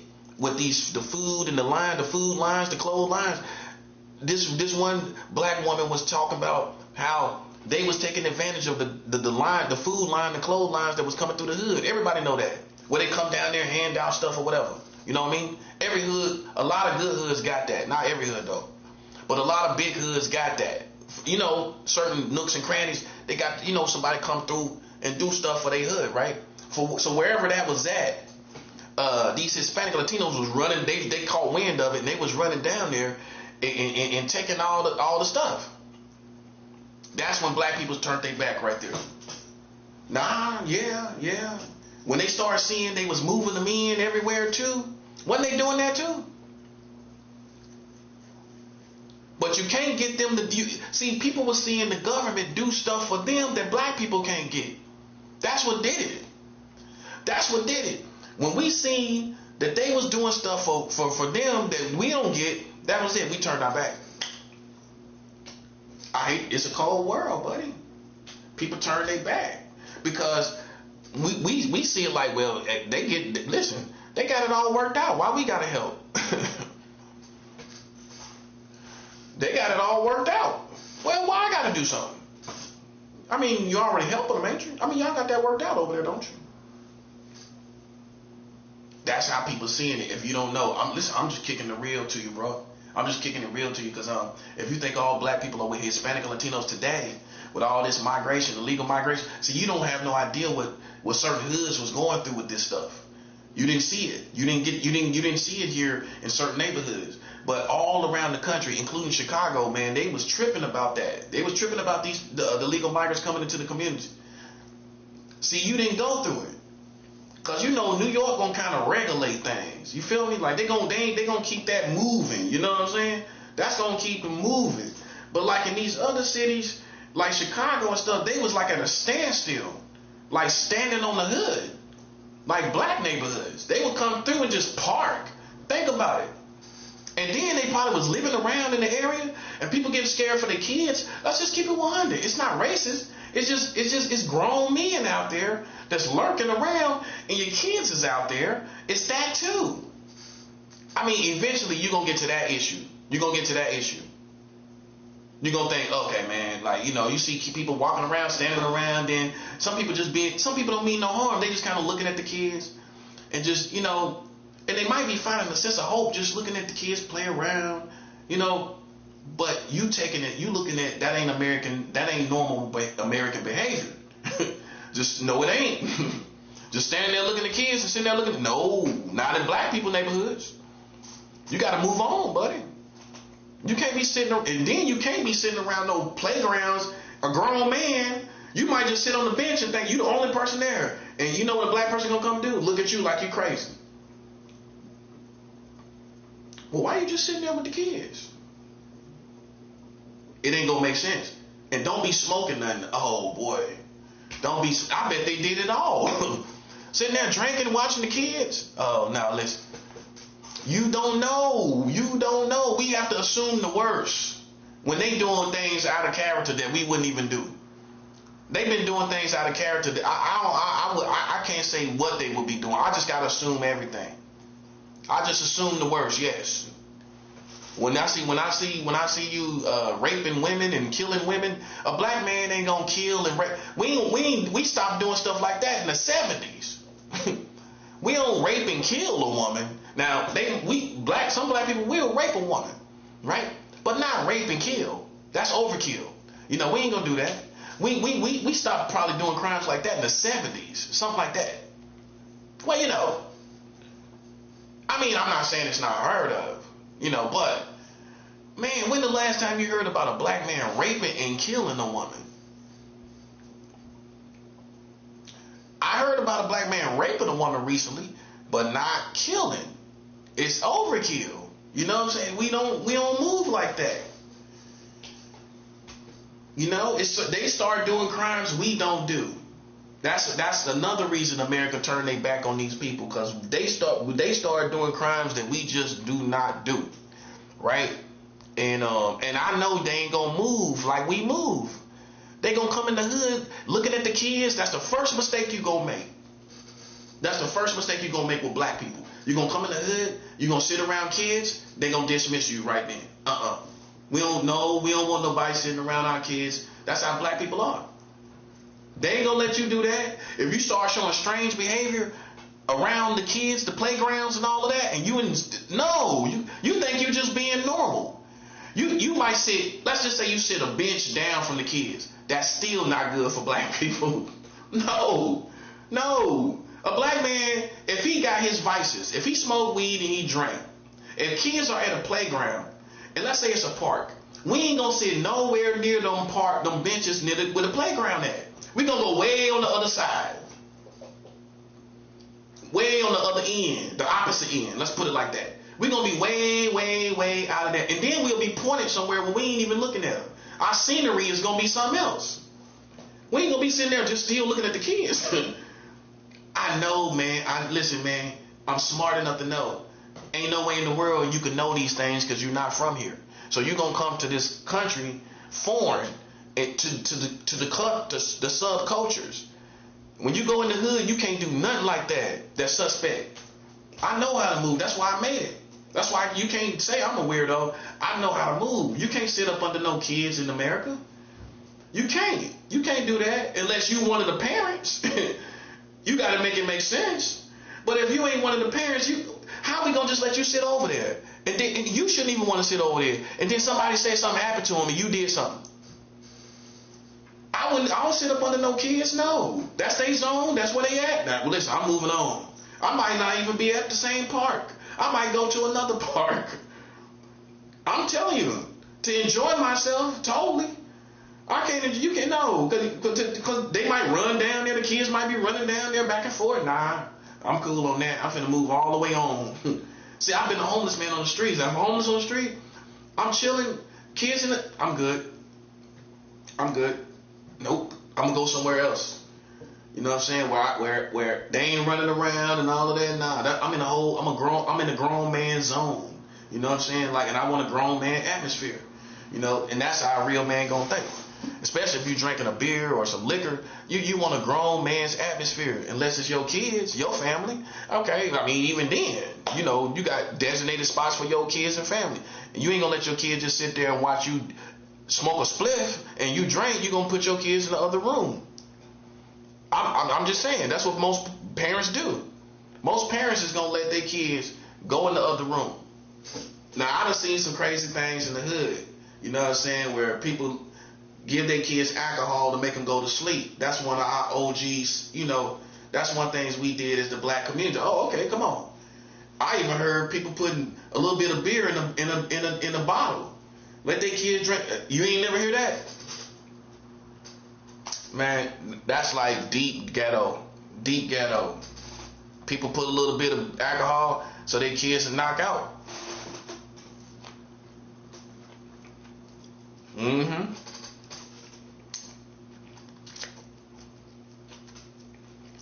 We all seen some things in the hood that we don't agree with the kids. I've seen a kid take shots of vodka. I'm sitting there drinking. This lady, she got kids. We made daiquiris, right? So we made daiquiris in a blender. We put a whole pack of Jolly Ranchers in a daiquiri with liquor, with vodka. Blended it up, daiquiris, right? Ice, everything, of course. I'm sitting there drinking, we drinking. Listen to music and everything, you know, in the kitchen like grown folks. Then the woman of the house gave her kid, like the kid came right there and she just gave her some alcohol, vodka. I'm like, I'm just looking at this, man. I don't think it's funny. I don't think it's a game. I'm just, man, I can't believe that. This girl could have been no more than like 8 or 9 years old. And she like giving her vodka. But I'm thinking she doing it to make her go to sleep. That's what I'm thinking. Mm-hmm.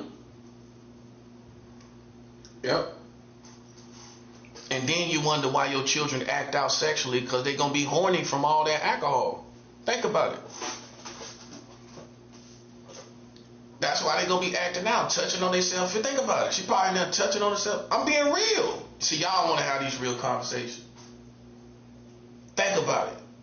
A little girl drinking hard vodka, hardcore vodka. And here's the punchline, man. Here's the punchline. That same little girl wind up getting molested by that woman's boyfriend. By that same woman that was giving her child vodka. This is a black family. She wind up getting molested by her mother's boyfriend. And then what the thing was, he was one of them cool black dudes. See, in the black hood, in the black neighborhoods, if one of these people molest these children, I'm gonna tell you what it's gonna be. It's gonna be the cool black dude that's cool, look like the man's man, cool, that kind of dude. The man's man dude. That's gonna be the one that's gonna do it. Oh, it ain't gonna be the dude like me who y'all kind of question. I'm a little different, you know, I'm a little different. I got my own little vibe. Nah, it ain't gonna be me. That's who you gonna think it is. You know what it's gonna be? It's gonna be the dude that's cool. The cool cat. The man's man. That's the one gonna be messing around your children. How I know? Because he the one you're going to let get close to your children. See, somebody like me that carry weapons and all of that, you ain't going to let your children get close to me. No, you ain't. Based off that, you ain't. You ain't going to let your children get close to me. It's going to be the one that think he cool. He cool with everybody. He ain't no threat. You know, he's a man's man. He a stand-up guy. Yo, I chill with this dude. The dude that molested that little girl. He used to come over because it was my girl's sister, her boyfriend. She might have said sister and they weren't sisters, you know. But anyway, it was my girl's friend, her boyfriend. They used to come over, play spades, smoke weed. Oh, you know, old school. We listen to R&B, smoke weed and drink. You know what I mean? Grown people thing, doing grown things, right? Now, with that being said, he was a normal dude. We even had New Year's Eve together in 2011, going into 2011. Yeah, hold up. Going into 2010. Going into 2010, we had New Year's Eve together, right? We went to a bowling alley and played bowling. We bowled together and everything. Got drunk, bowled together, everything. And he was a normal dude. What? Wear hoodies, Timbs, baggy jeans. Just listen. I thought nothing funny about. I thought he was a stand-up dude, cool dude, dark-skinned dude, bald head, cool brother. At least I thought. Come to find out, man. Come to find out. The first pillow talk me and my woman had. You know, you got that pillow talk with your woman. First pillow talk we had. Right?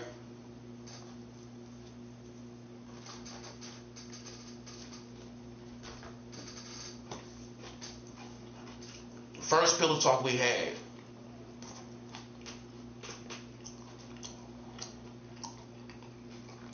Was he was washing the kids, bathing the kids.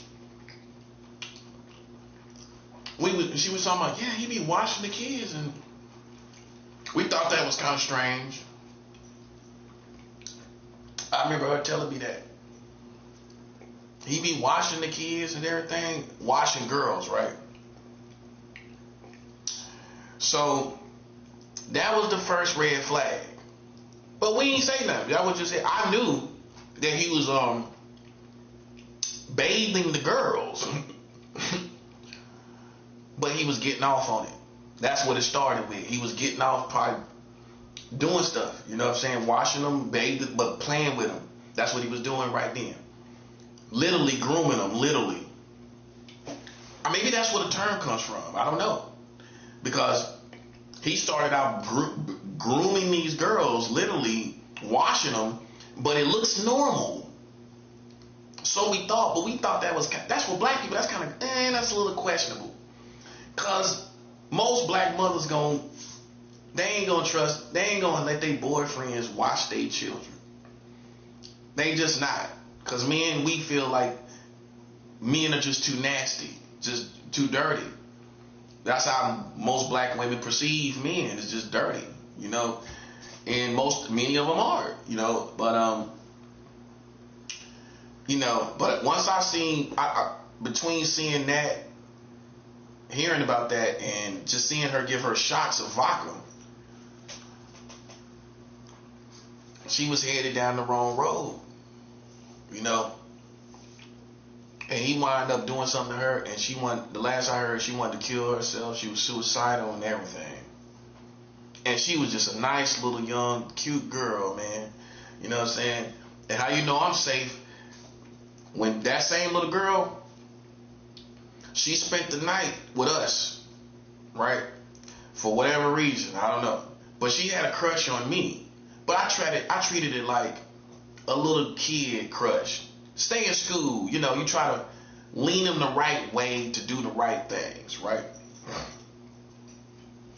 That's all. And so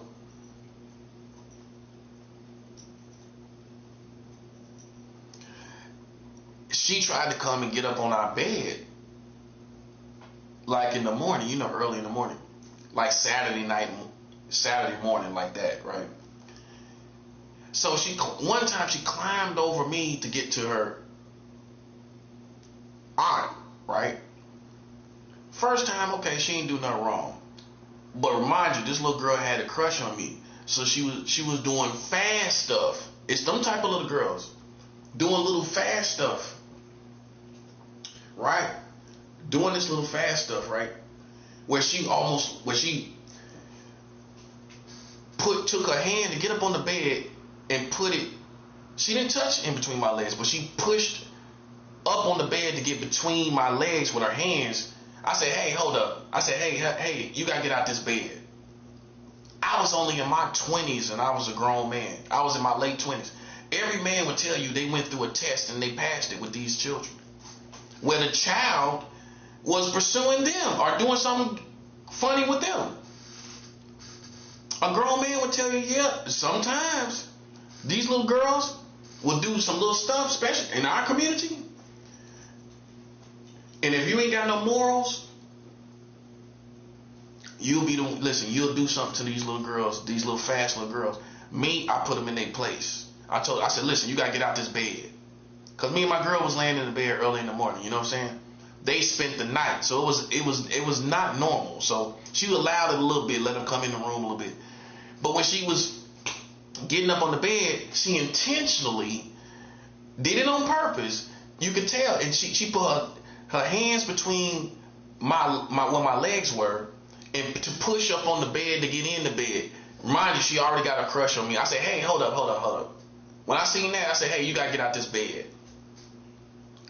And that's how, but I got a woman that can vouch for that. That's how my woman knew I was a man. Nah, no, you can't get in this bed. Nope, because once you start playing around you like that, nope, you can't get in this bed.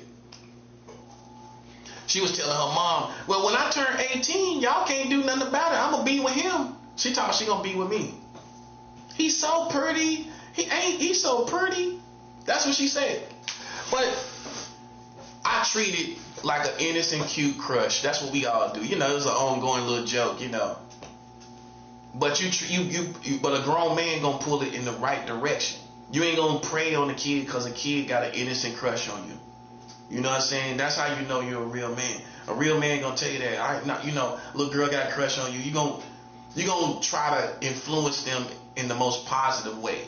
You know what I'm saying? Like a big brother or something like that, and trying to give them the right thing, the right guidance to do the right thing, stay in school, that kind of stuff. You know what I'm saying? Give them the right advice. You know, so that's how my posture is, you know. So I already passed that test that many men don't pass. So a lot of men do. Well, even teenagers, different girls, different ages, that test will come in your life. You know what I'm saying? And you know you passed it. You know what I'm saying? You know you passed it. It's going to catch you off guard every time. And it's going to show you what you're made of.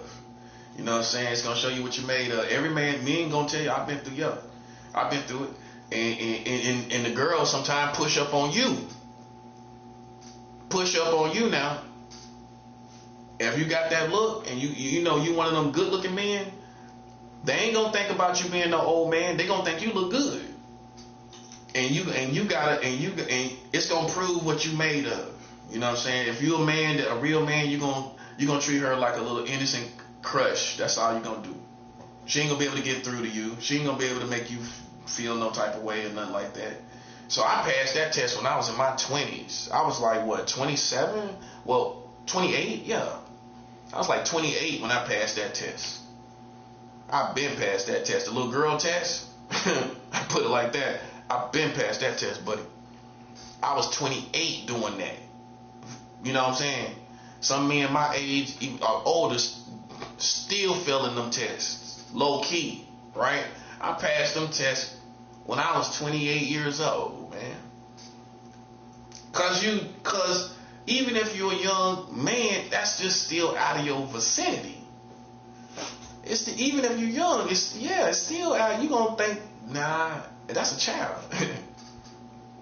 So that's just for me, man. That's why I say, man.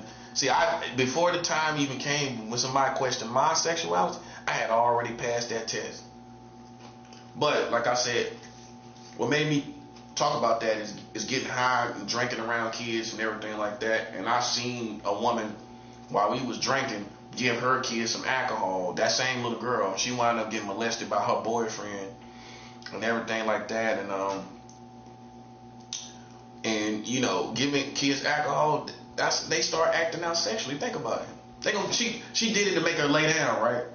Most likely. But what you think she was doing? She was in there feeling the alcohol. Bouncing off the walls. So, you know, that's what it was, man, you know. But it's a lot of stuff, man. That's some of the things that people do. I heard people talk about putting alcohol in bottles, everything, baby bottles. Like, man, I would never do that because that might deform the child or something. That's what I'm thinking. I ain't gonna get no, but people did it. People did it, put a little alcohol in the I don't think they did the whole thing, but they put a little bit in the milk. I think that's how they did it. They put a little bit in the milk, like eggnog. Like eggnog. I put a little bit in the milk. Make their kids, them people that party, man, they want their kids to go to sleep and lay down. They put a little bit in their milk. Cause you probably think, oh, they put a little bit of shot.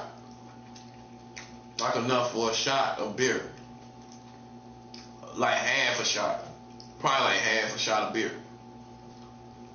That's probably how they measure it. Put that in there a little bit. I wouldn't do it. But that it happened. It was heard of. You know? But all the foreigners, no disrespect. This is even though I told you those stories, for the most part, we ain't gonna move nothing like that. You know? And that's what made people turn their back, because once they came here, how they interacted with, I already know. I'm smart enough to know. Because you're not from America. If you come to a black neighborhood and you don't know how to interact with the family and the kids and things like that, and you just kind of linger like a illegal person, and you just kind of stand around off key just a little bit, like when you're supposed to move on. Like if it's two little girls and you standing on the side of the block, you're supposed to move on. That's just a rule. You know what I'm saying? Even though you're standing there, they standing there. You're supposed to move on. People gonna stand there and watch you. But if you stand right there with them two little girls, they ain't gonna trust you, because they gonna know you're gonna do it again. They gonna know you're gonna do that same thing again, and you might talk to them little girls, right? So they ain't gonna trust you. When two little girls come out there on the block and you smoking a cigarette or you drinking, you trail off. I ain't saying you gotta run, you know what I'm saying? But you're gonna sit there, and especially if you're smoking, you're gonna move on.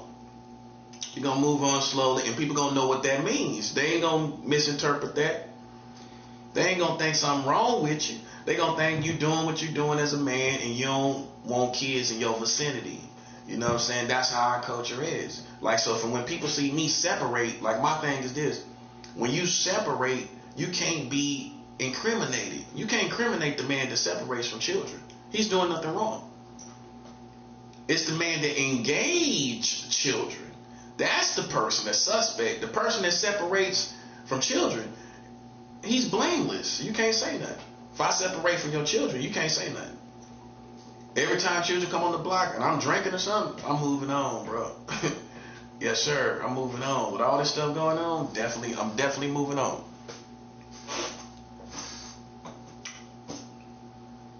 Okay? So, you know, these are all the issues that come up right now, and that's like why all of this is happening. This is why all of this is the way it is, man. And it's not really gonna change, no, because white America feels either one way or the other. I want to destroy this country, and if they gonna have this country, I'm gonna just let it go, or I am going to subdue everybody under our rule like it used to be. That's why it's a dangerous time. It's a very dangerous time. It's a very dangerous time.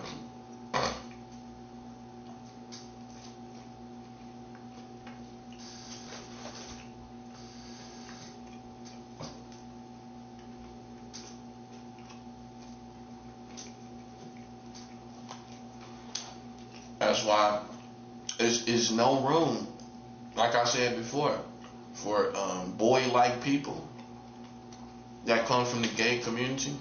There's no room for you no more. Because, see,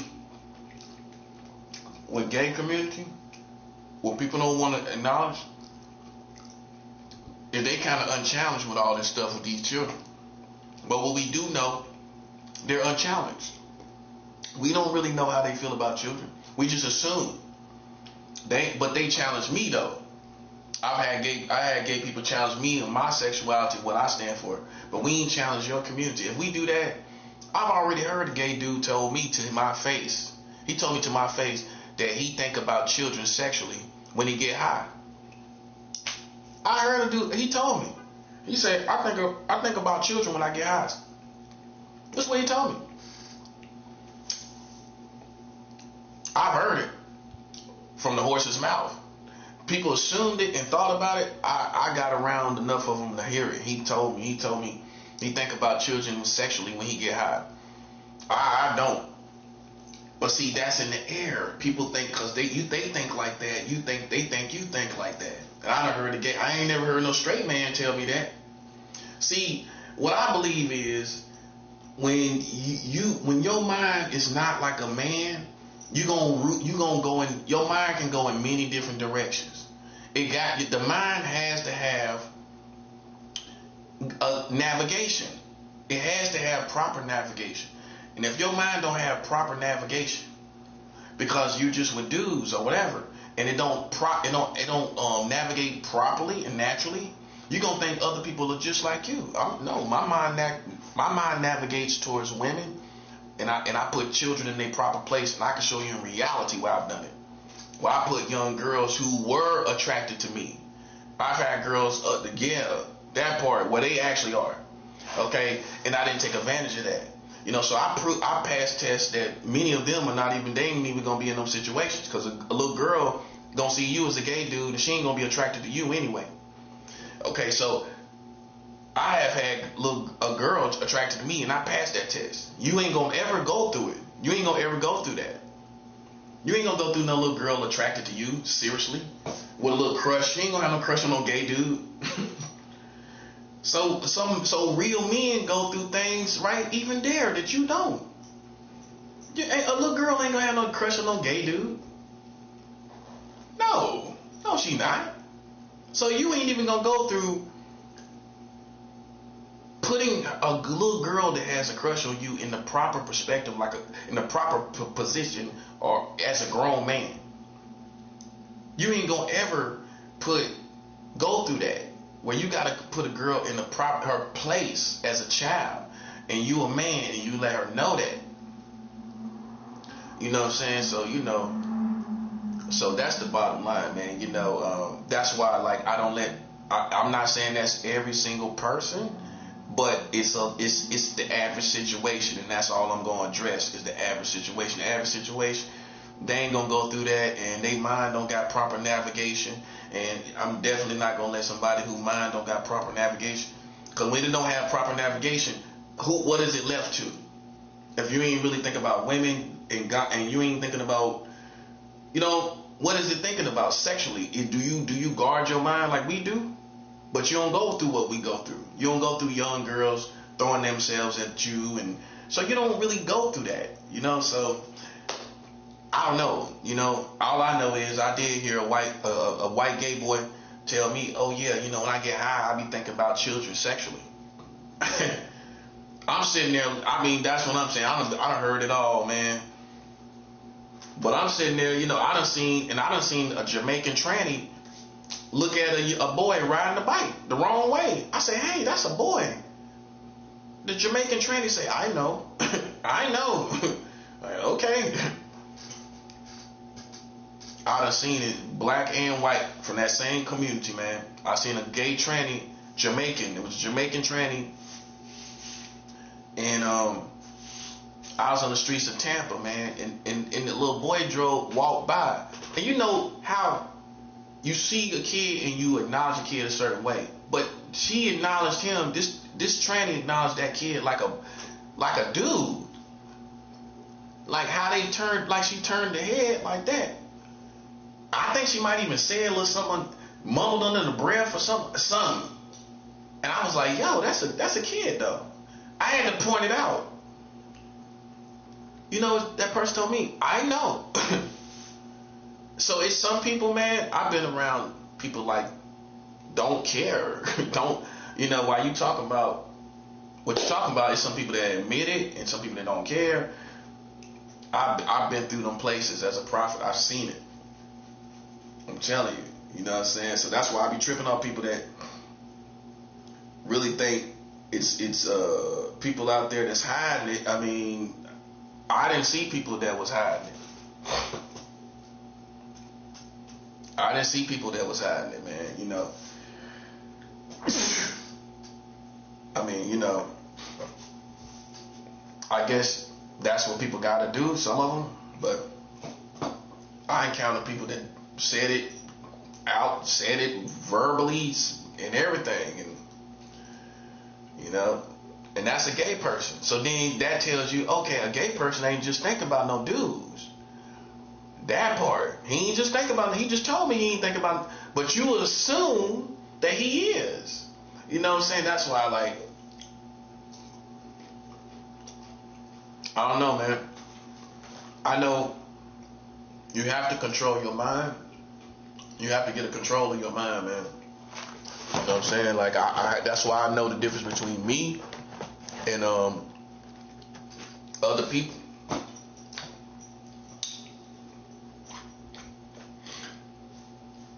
You know? So these are the real wars that we going through, man. These are the real wars we going through. You know, whether we like it or not, man, this is the condition of America with with all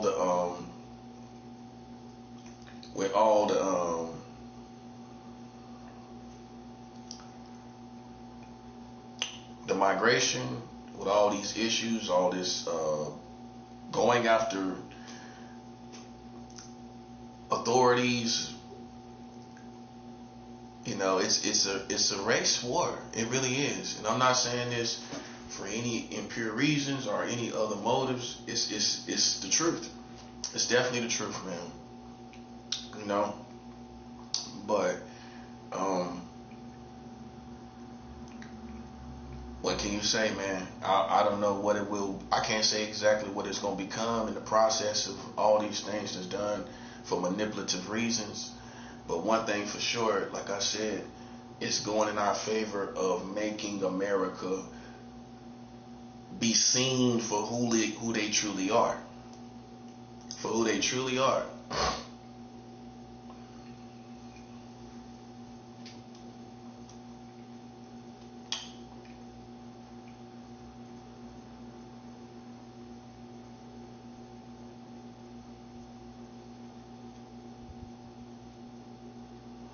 And we need that.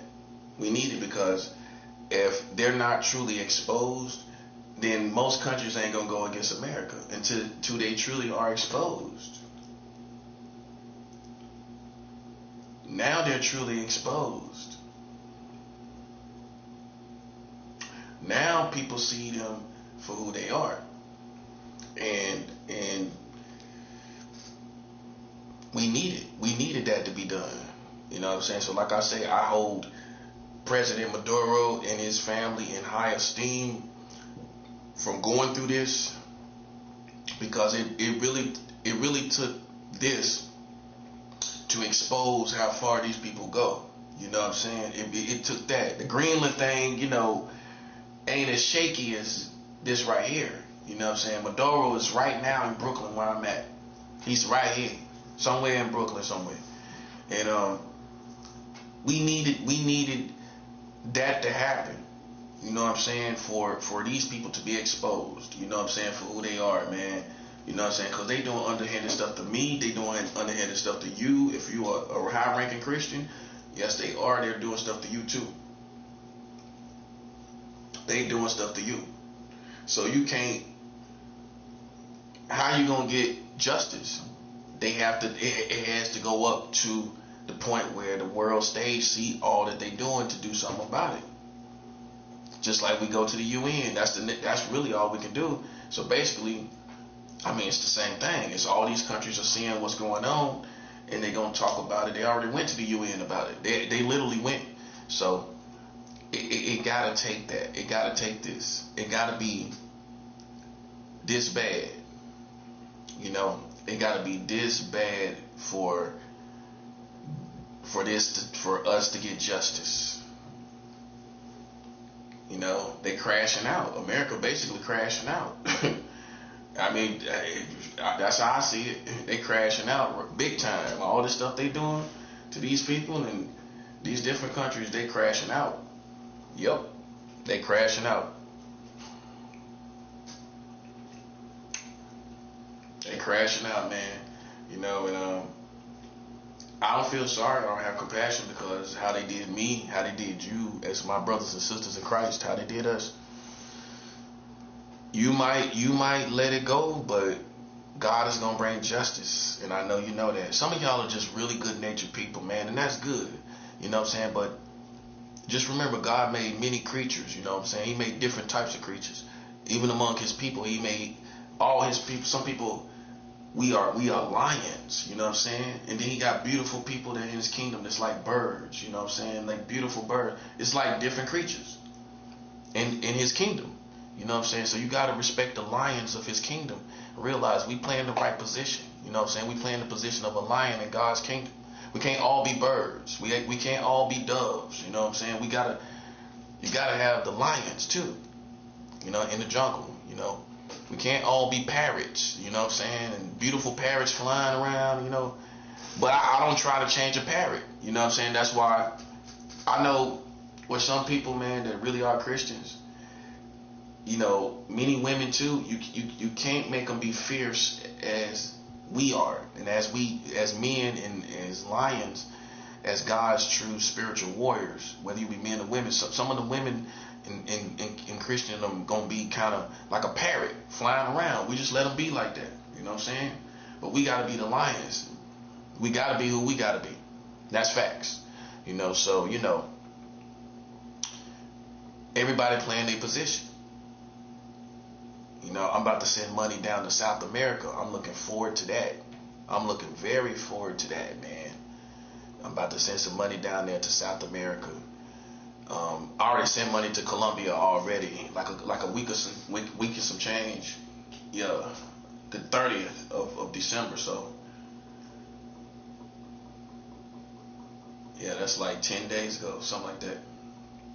9-10 days ago. So that's less than 2 weeks ago. So, you know, yeah. It had to be done, man. It had to be done. I'm sending money to Colombia already.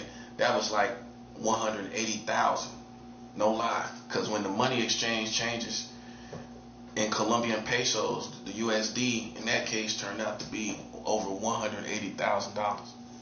So that's why everything has changed. Then after that time, this happened with Maduro and all of that.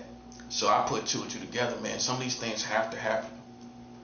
You know what I'm saying? That's why we got to salute people that got to go through this. You know what I'm saying? And take these things for these people to be exposed. You see what I mean, right? You know, and I had to take some things. Do you see that too? I had to take some things for these things to be exposed for how these people are. I'm taking things even now. So I'm in the game too. I'm playing my position, and as good people and people of God, we got to take some things for these people to be exposed, bro. And for God to be involved in this situation, ultimately, we got to play a position. You see what I'm saying? You got to stay in that position, let God see what they're doing to you, and God does something about it. So we got to play. We got to have the fruit of long suffering, which is one of the fruit of the Spirit, to play our position. Because I heard Maduro say out of his mouth, Jesus Christ. This is in Jesus Christ's hands. I don't care nothing about what they saying with him selling drugs and everything. He mentioned the name of Jesus Christ, and that's what I'm looking at. I'm not saying that makes him a full-blown Christian, but I do take note of that. I do take note of that. He did say Jesus Christ. He out of his mouth.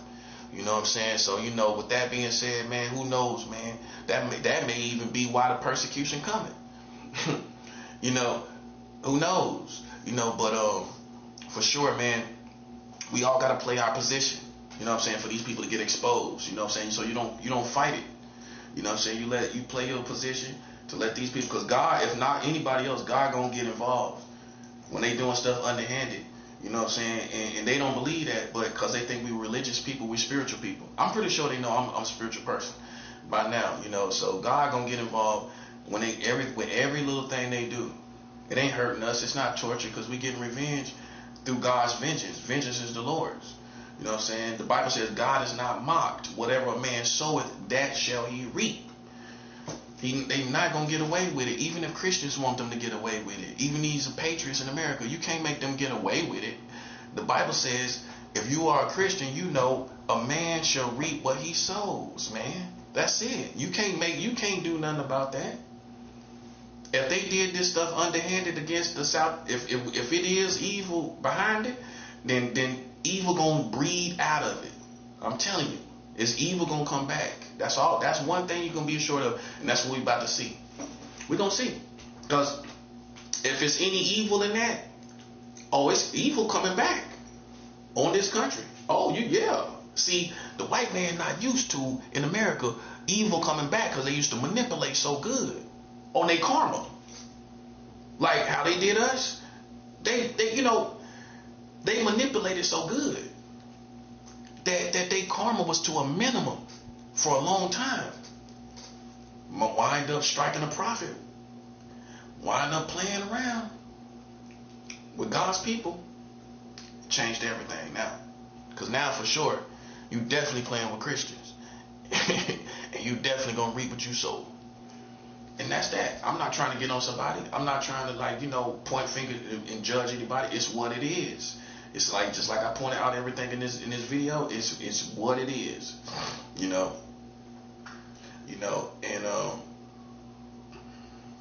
that's basically what it is, man.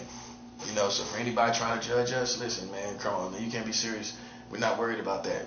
We're looking at your country is almost over. Okay? Let alone judging us, your country is almost over. That's the real weather. You got fake weather. This is the real weather. I call that fake weather. All that stuff they doing. This is the real weather. This country is almost over, man. You got Maduro in Brooklyn. You know what I'm saying? We gonna let that be the weather. That's the weather for right now, for the next 2 months, for most of the winter time. He gonna see the courts in the 17th. So the winter ends the 20th. 3 days to last. That's the end of the winter. Like he gonna get. So the rest of the winter, man. This is the whole vibe. We gotta go through this whole vibe in the rest of the winter. You know what I'm saying? With Maduro specifically being here in Brooklyn. I'm right here where he at. You know what I'm saying? And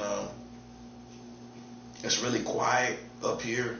I mean, as far as energy, it's really quiet right now. You know what I'm saying? Because of that. And it's a lot of shame that people feel, man. Because even with people that's doing this gang stuff, I mean, you gotta feel how similar it is to how they did Maduro, man. Playing with him, don't really know what he did, can't really put no finger, can't really call it on nothing, not for sure. I mean, they pulled him up here without any charges, really, man. It's the same thing. It's the same thing, man. How they treat us, man, in general. You know what I'm saying? Here in America, as black people. But I'm going through it too. You know what I'm saying? But I'm going through it for more than one reason, for being a spiritual man. You know what I'm saying? Being a man of God, that's why they sending me through it too. That's why I'm going through it. You know what I'm saying? But that's not the only reason. It's complicated. It got to be racism in it. It definitely is. It's American supremacy, white supremacy, all of that is in it. Because they alerted too many people to me. You know what I'm saying? So that's how you know it's definitely almost over. You alerted all these people, something got to be done about it. Definitely. So yeah, man. Like I said, man, this is the vibe I feel right now, and these things have to happen. Don't think it's strange, you know what I'm saying, because it has to happen. And what we getting out of it is these Americans are being exposed, you know what I'm saying, where people take it seriously and finally do something about it. These countries finally join up and do something about it. It don't have to always be physical. It can be monetary, like BRICS working and making their own currency. It's more than one way to skin the cat. You know what I'm saying? It's more than one way to skin the cat, man. But ultimately, man, they gotta be made the enemy, man. You know what I'm saying? With all the things they do underhandedly that they thought nobody was gonna find out about. See, God got more than one way of exposing these people for what they even doing to Christians. See, when they thought they could just do this to us secretly, now they still become the enemy to the world, basically, anyway. They still became the enemy to the world. So see how it worked out. That's what needed to happen. That's why you have to know how to read things that happen, these occurrences. You got to know how to read it. These things have to happen, man, for these people to be exposed, man. You know what I'm saying? So we stay prayerful. Stay prayerful for everybody that's playing their position. You know what I'm saying? And we know ultimately that the right things are going to be done concerning these Americans. God is going to do things, and hopefully the government is going to do things, but ultimately God is definitely going to do stuff, bring judgment on these people. So we have to play our position. We got to play our position. All right, so I'm going to keep coming back on these issues. I'm going to keep coming back on these things, man. I'll be back in a couple hours.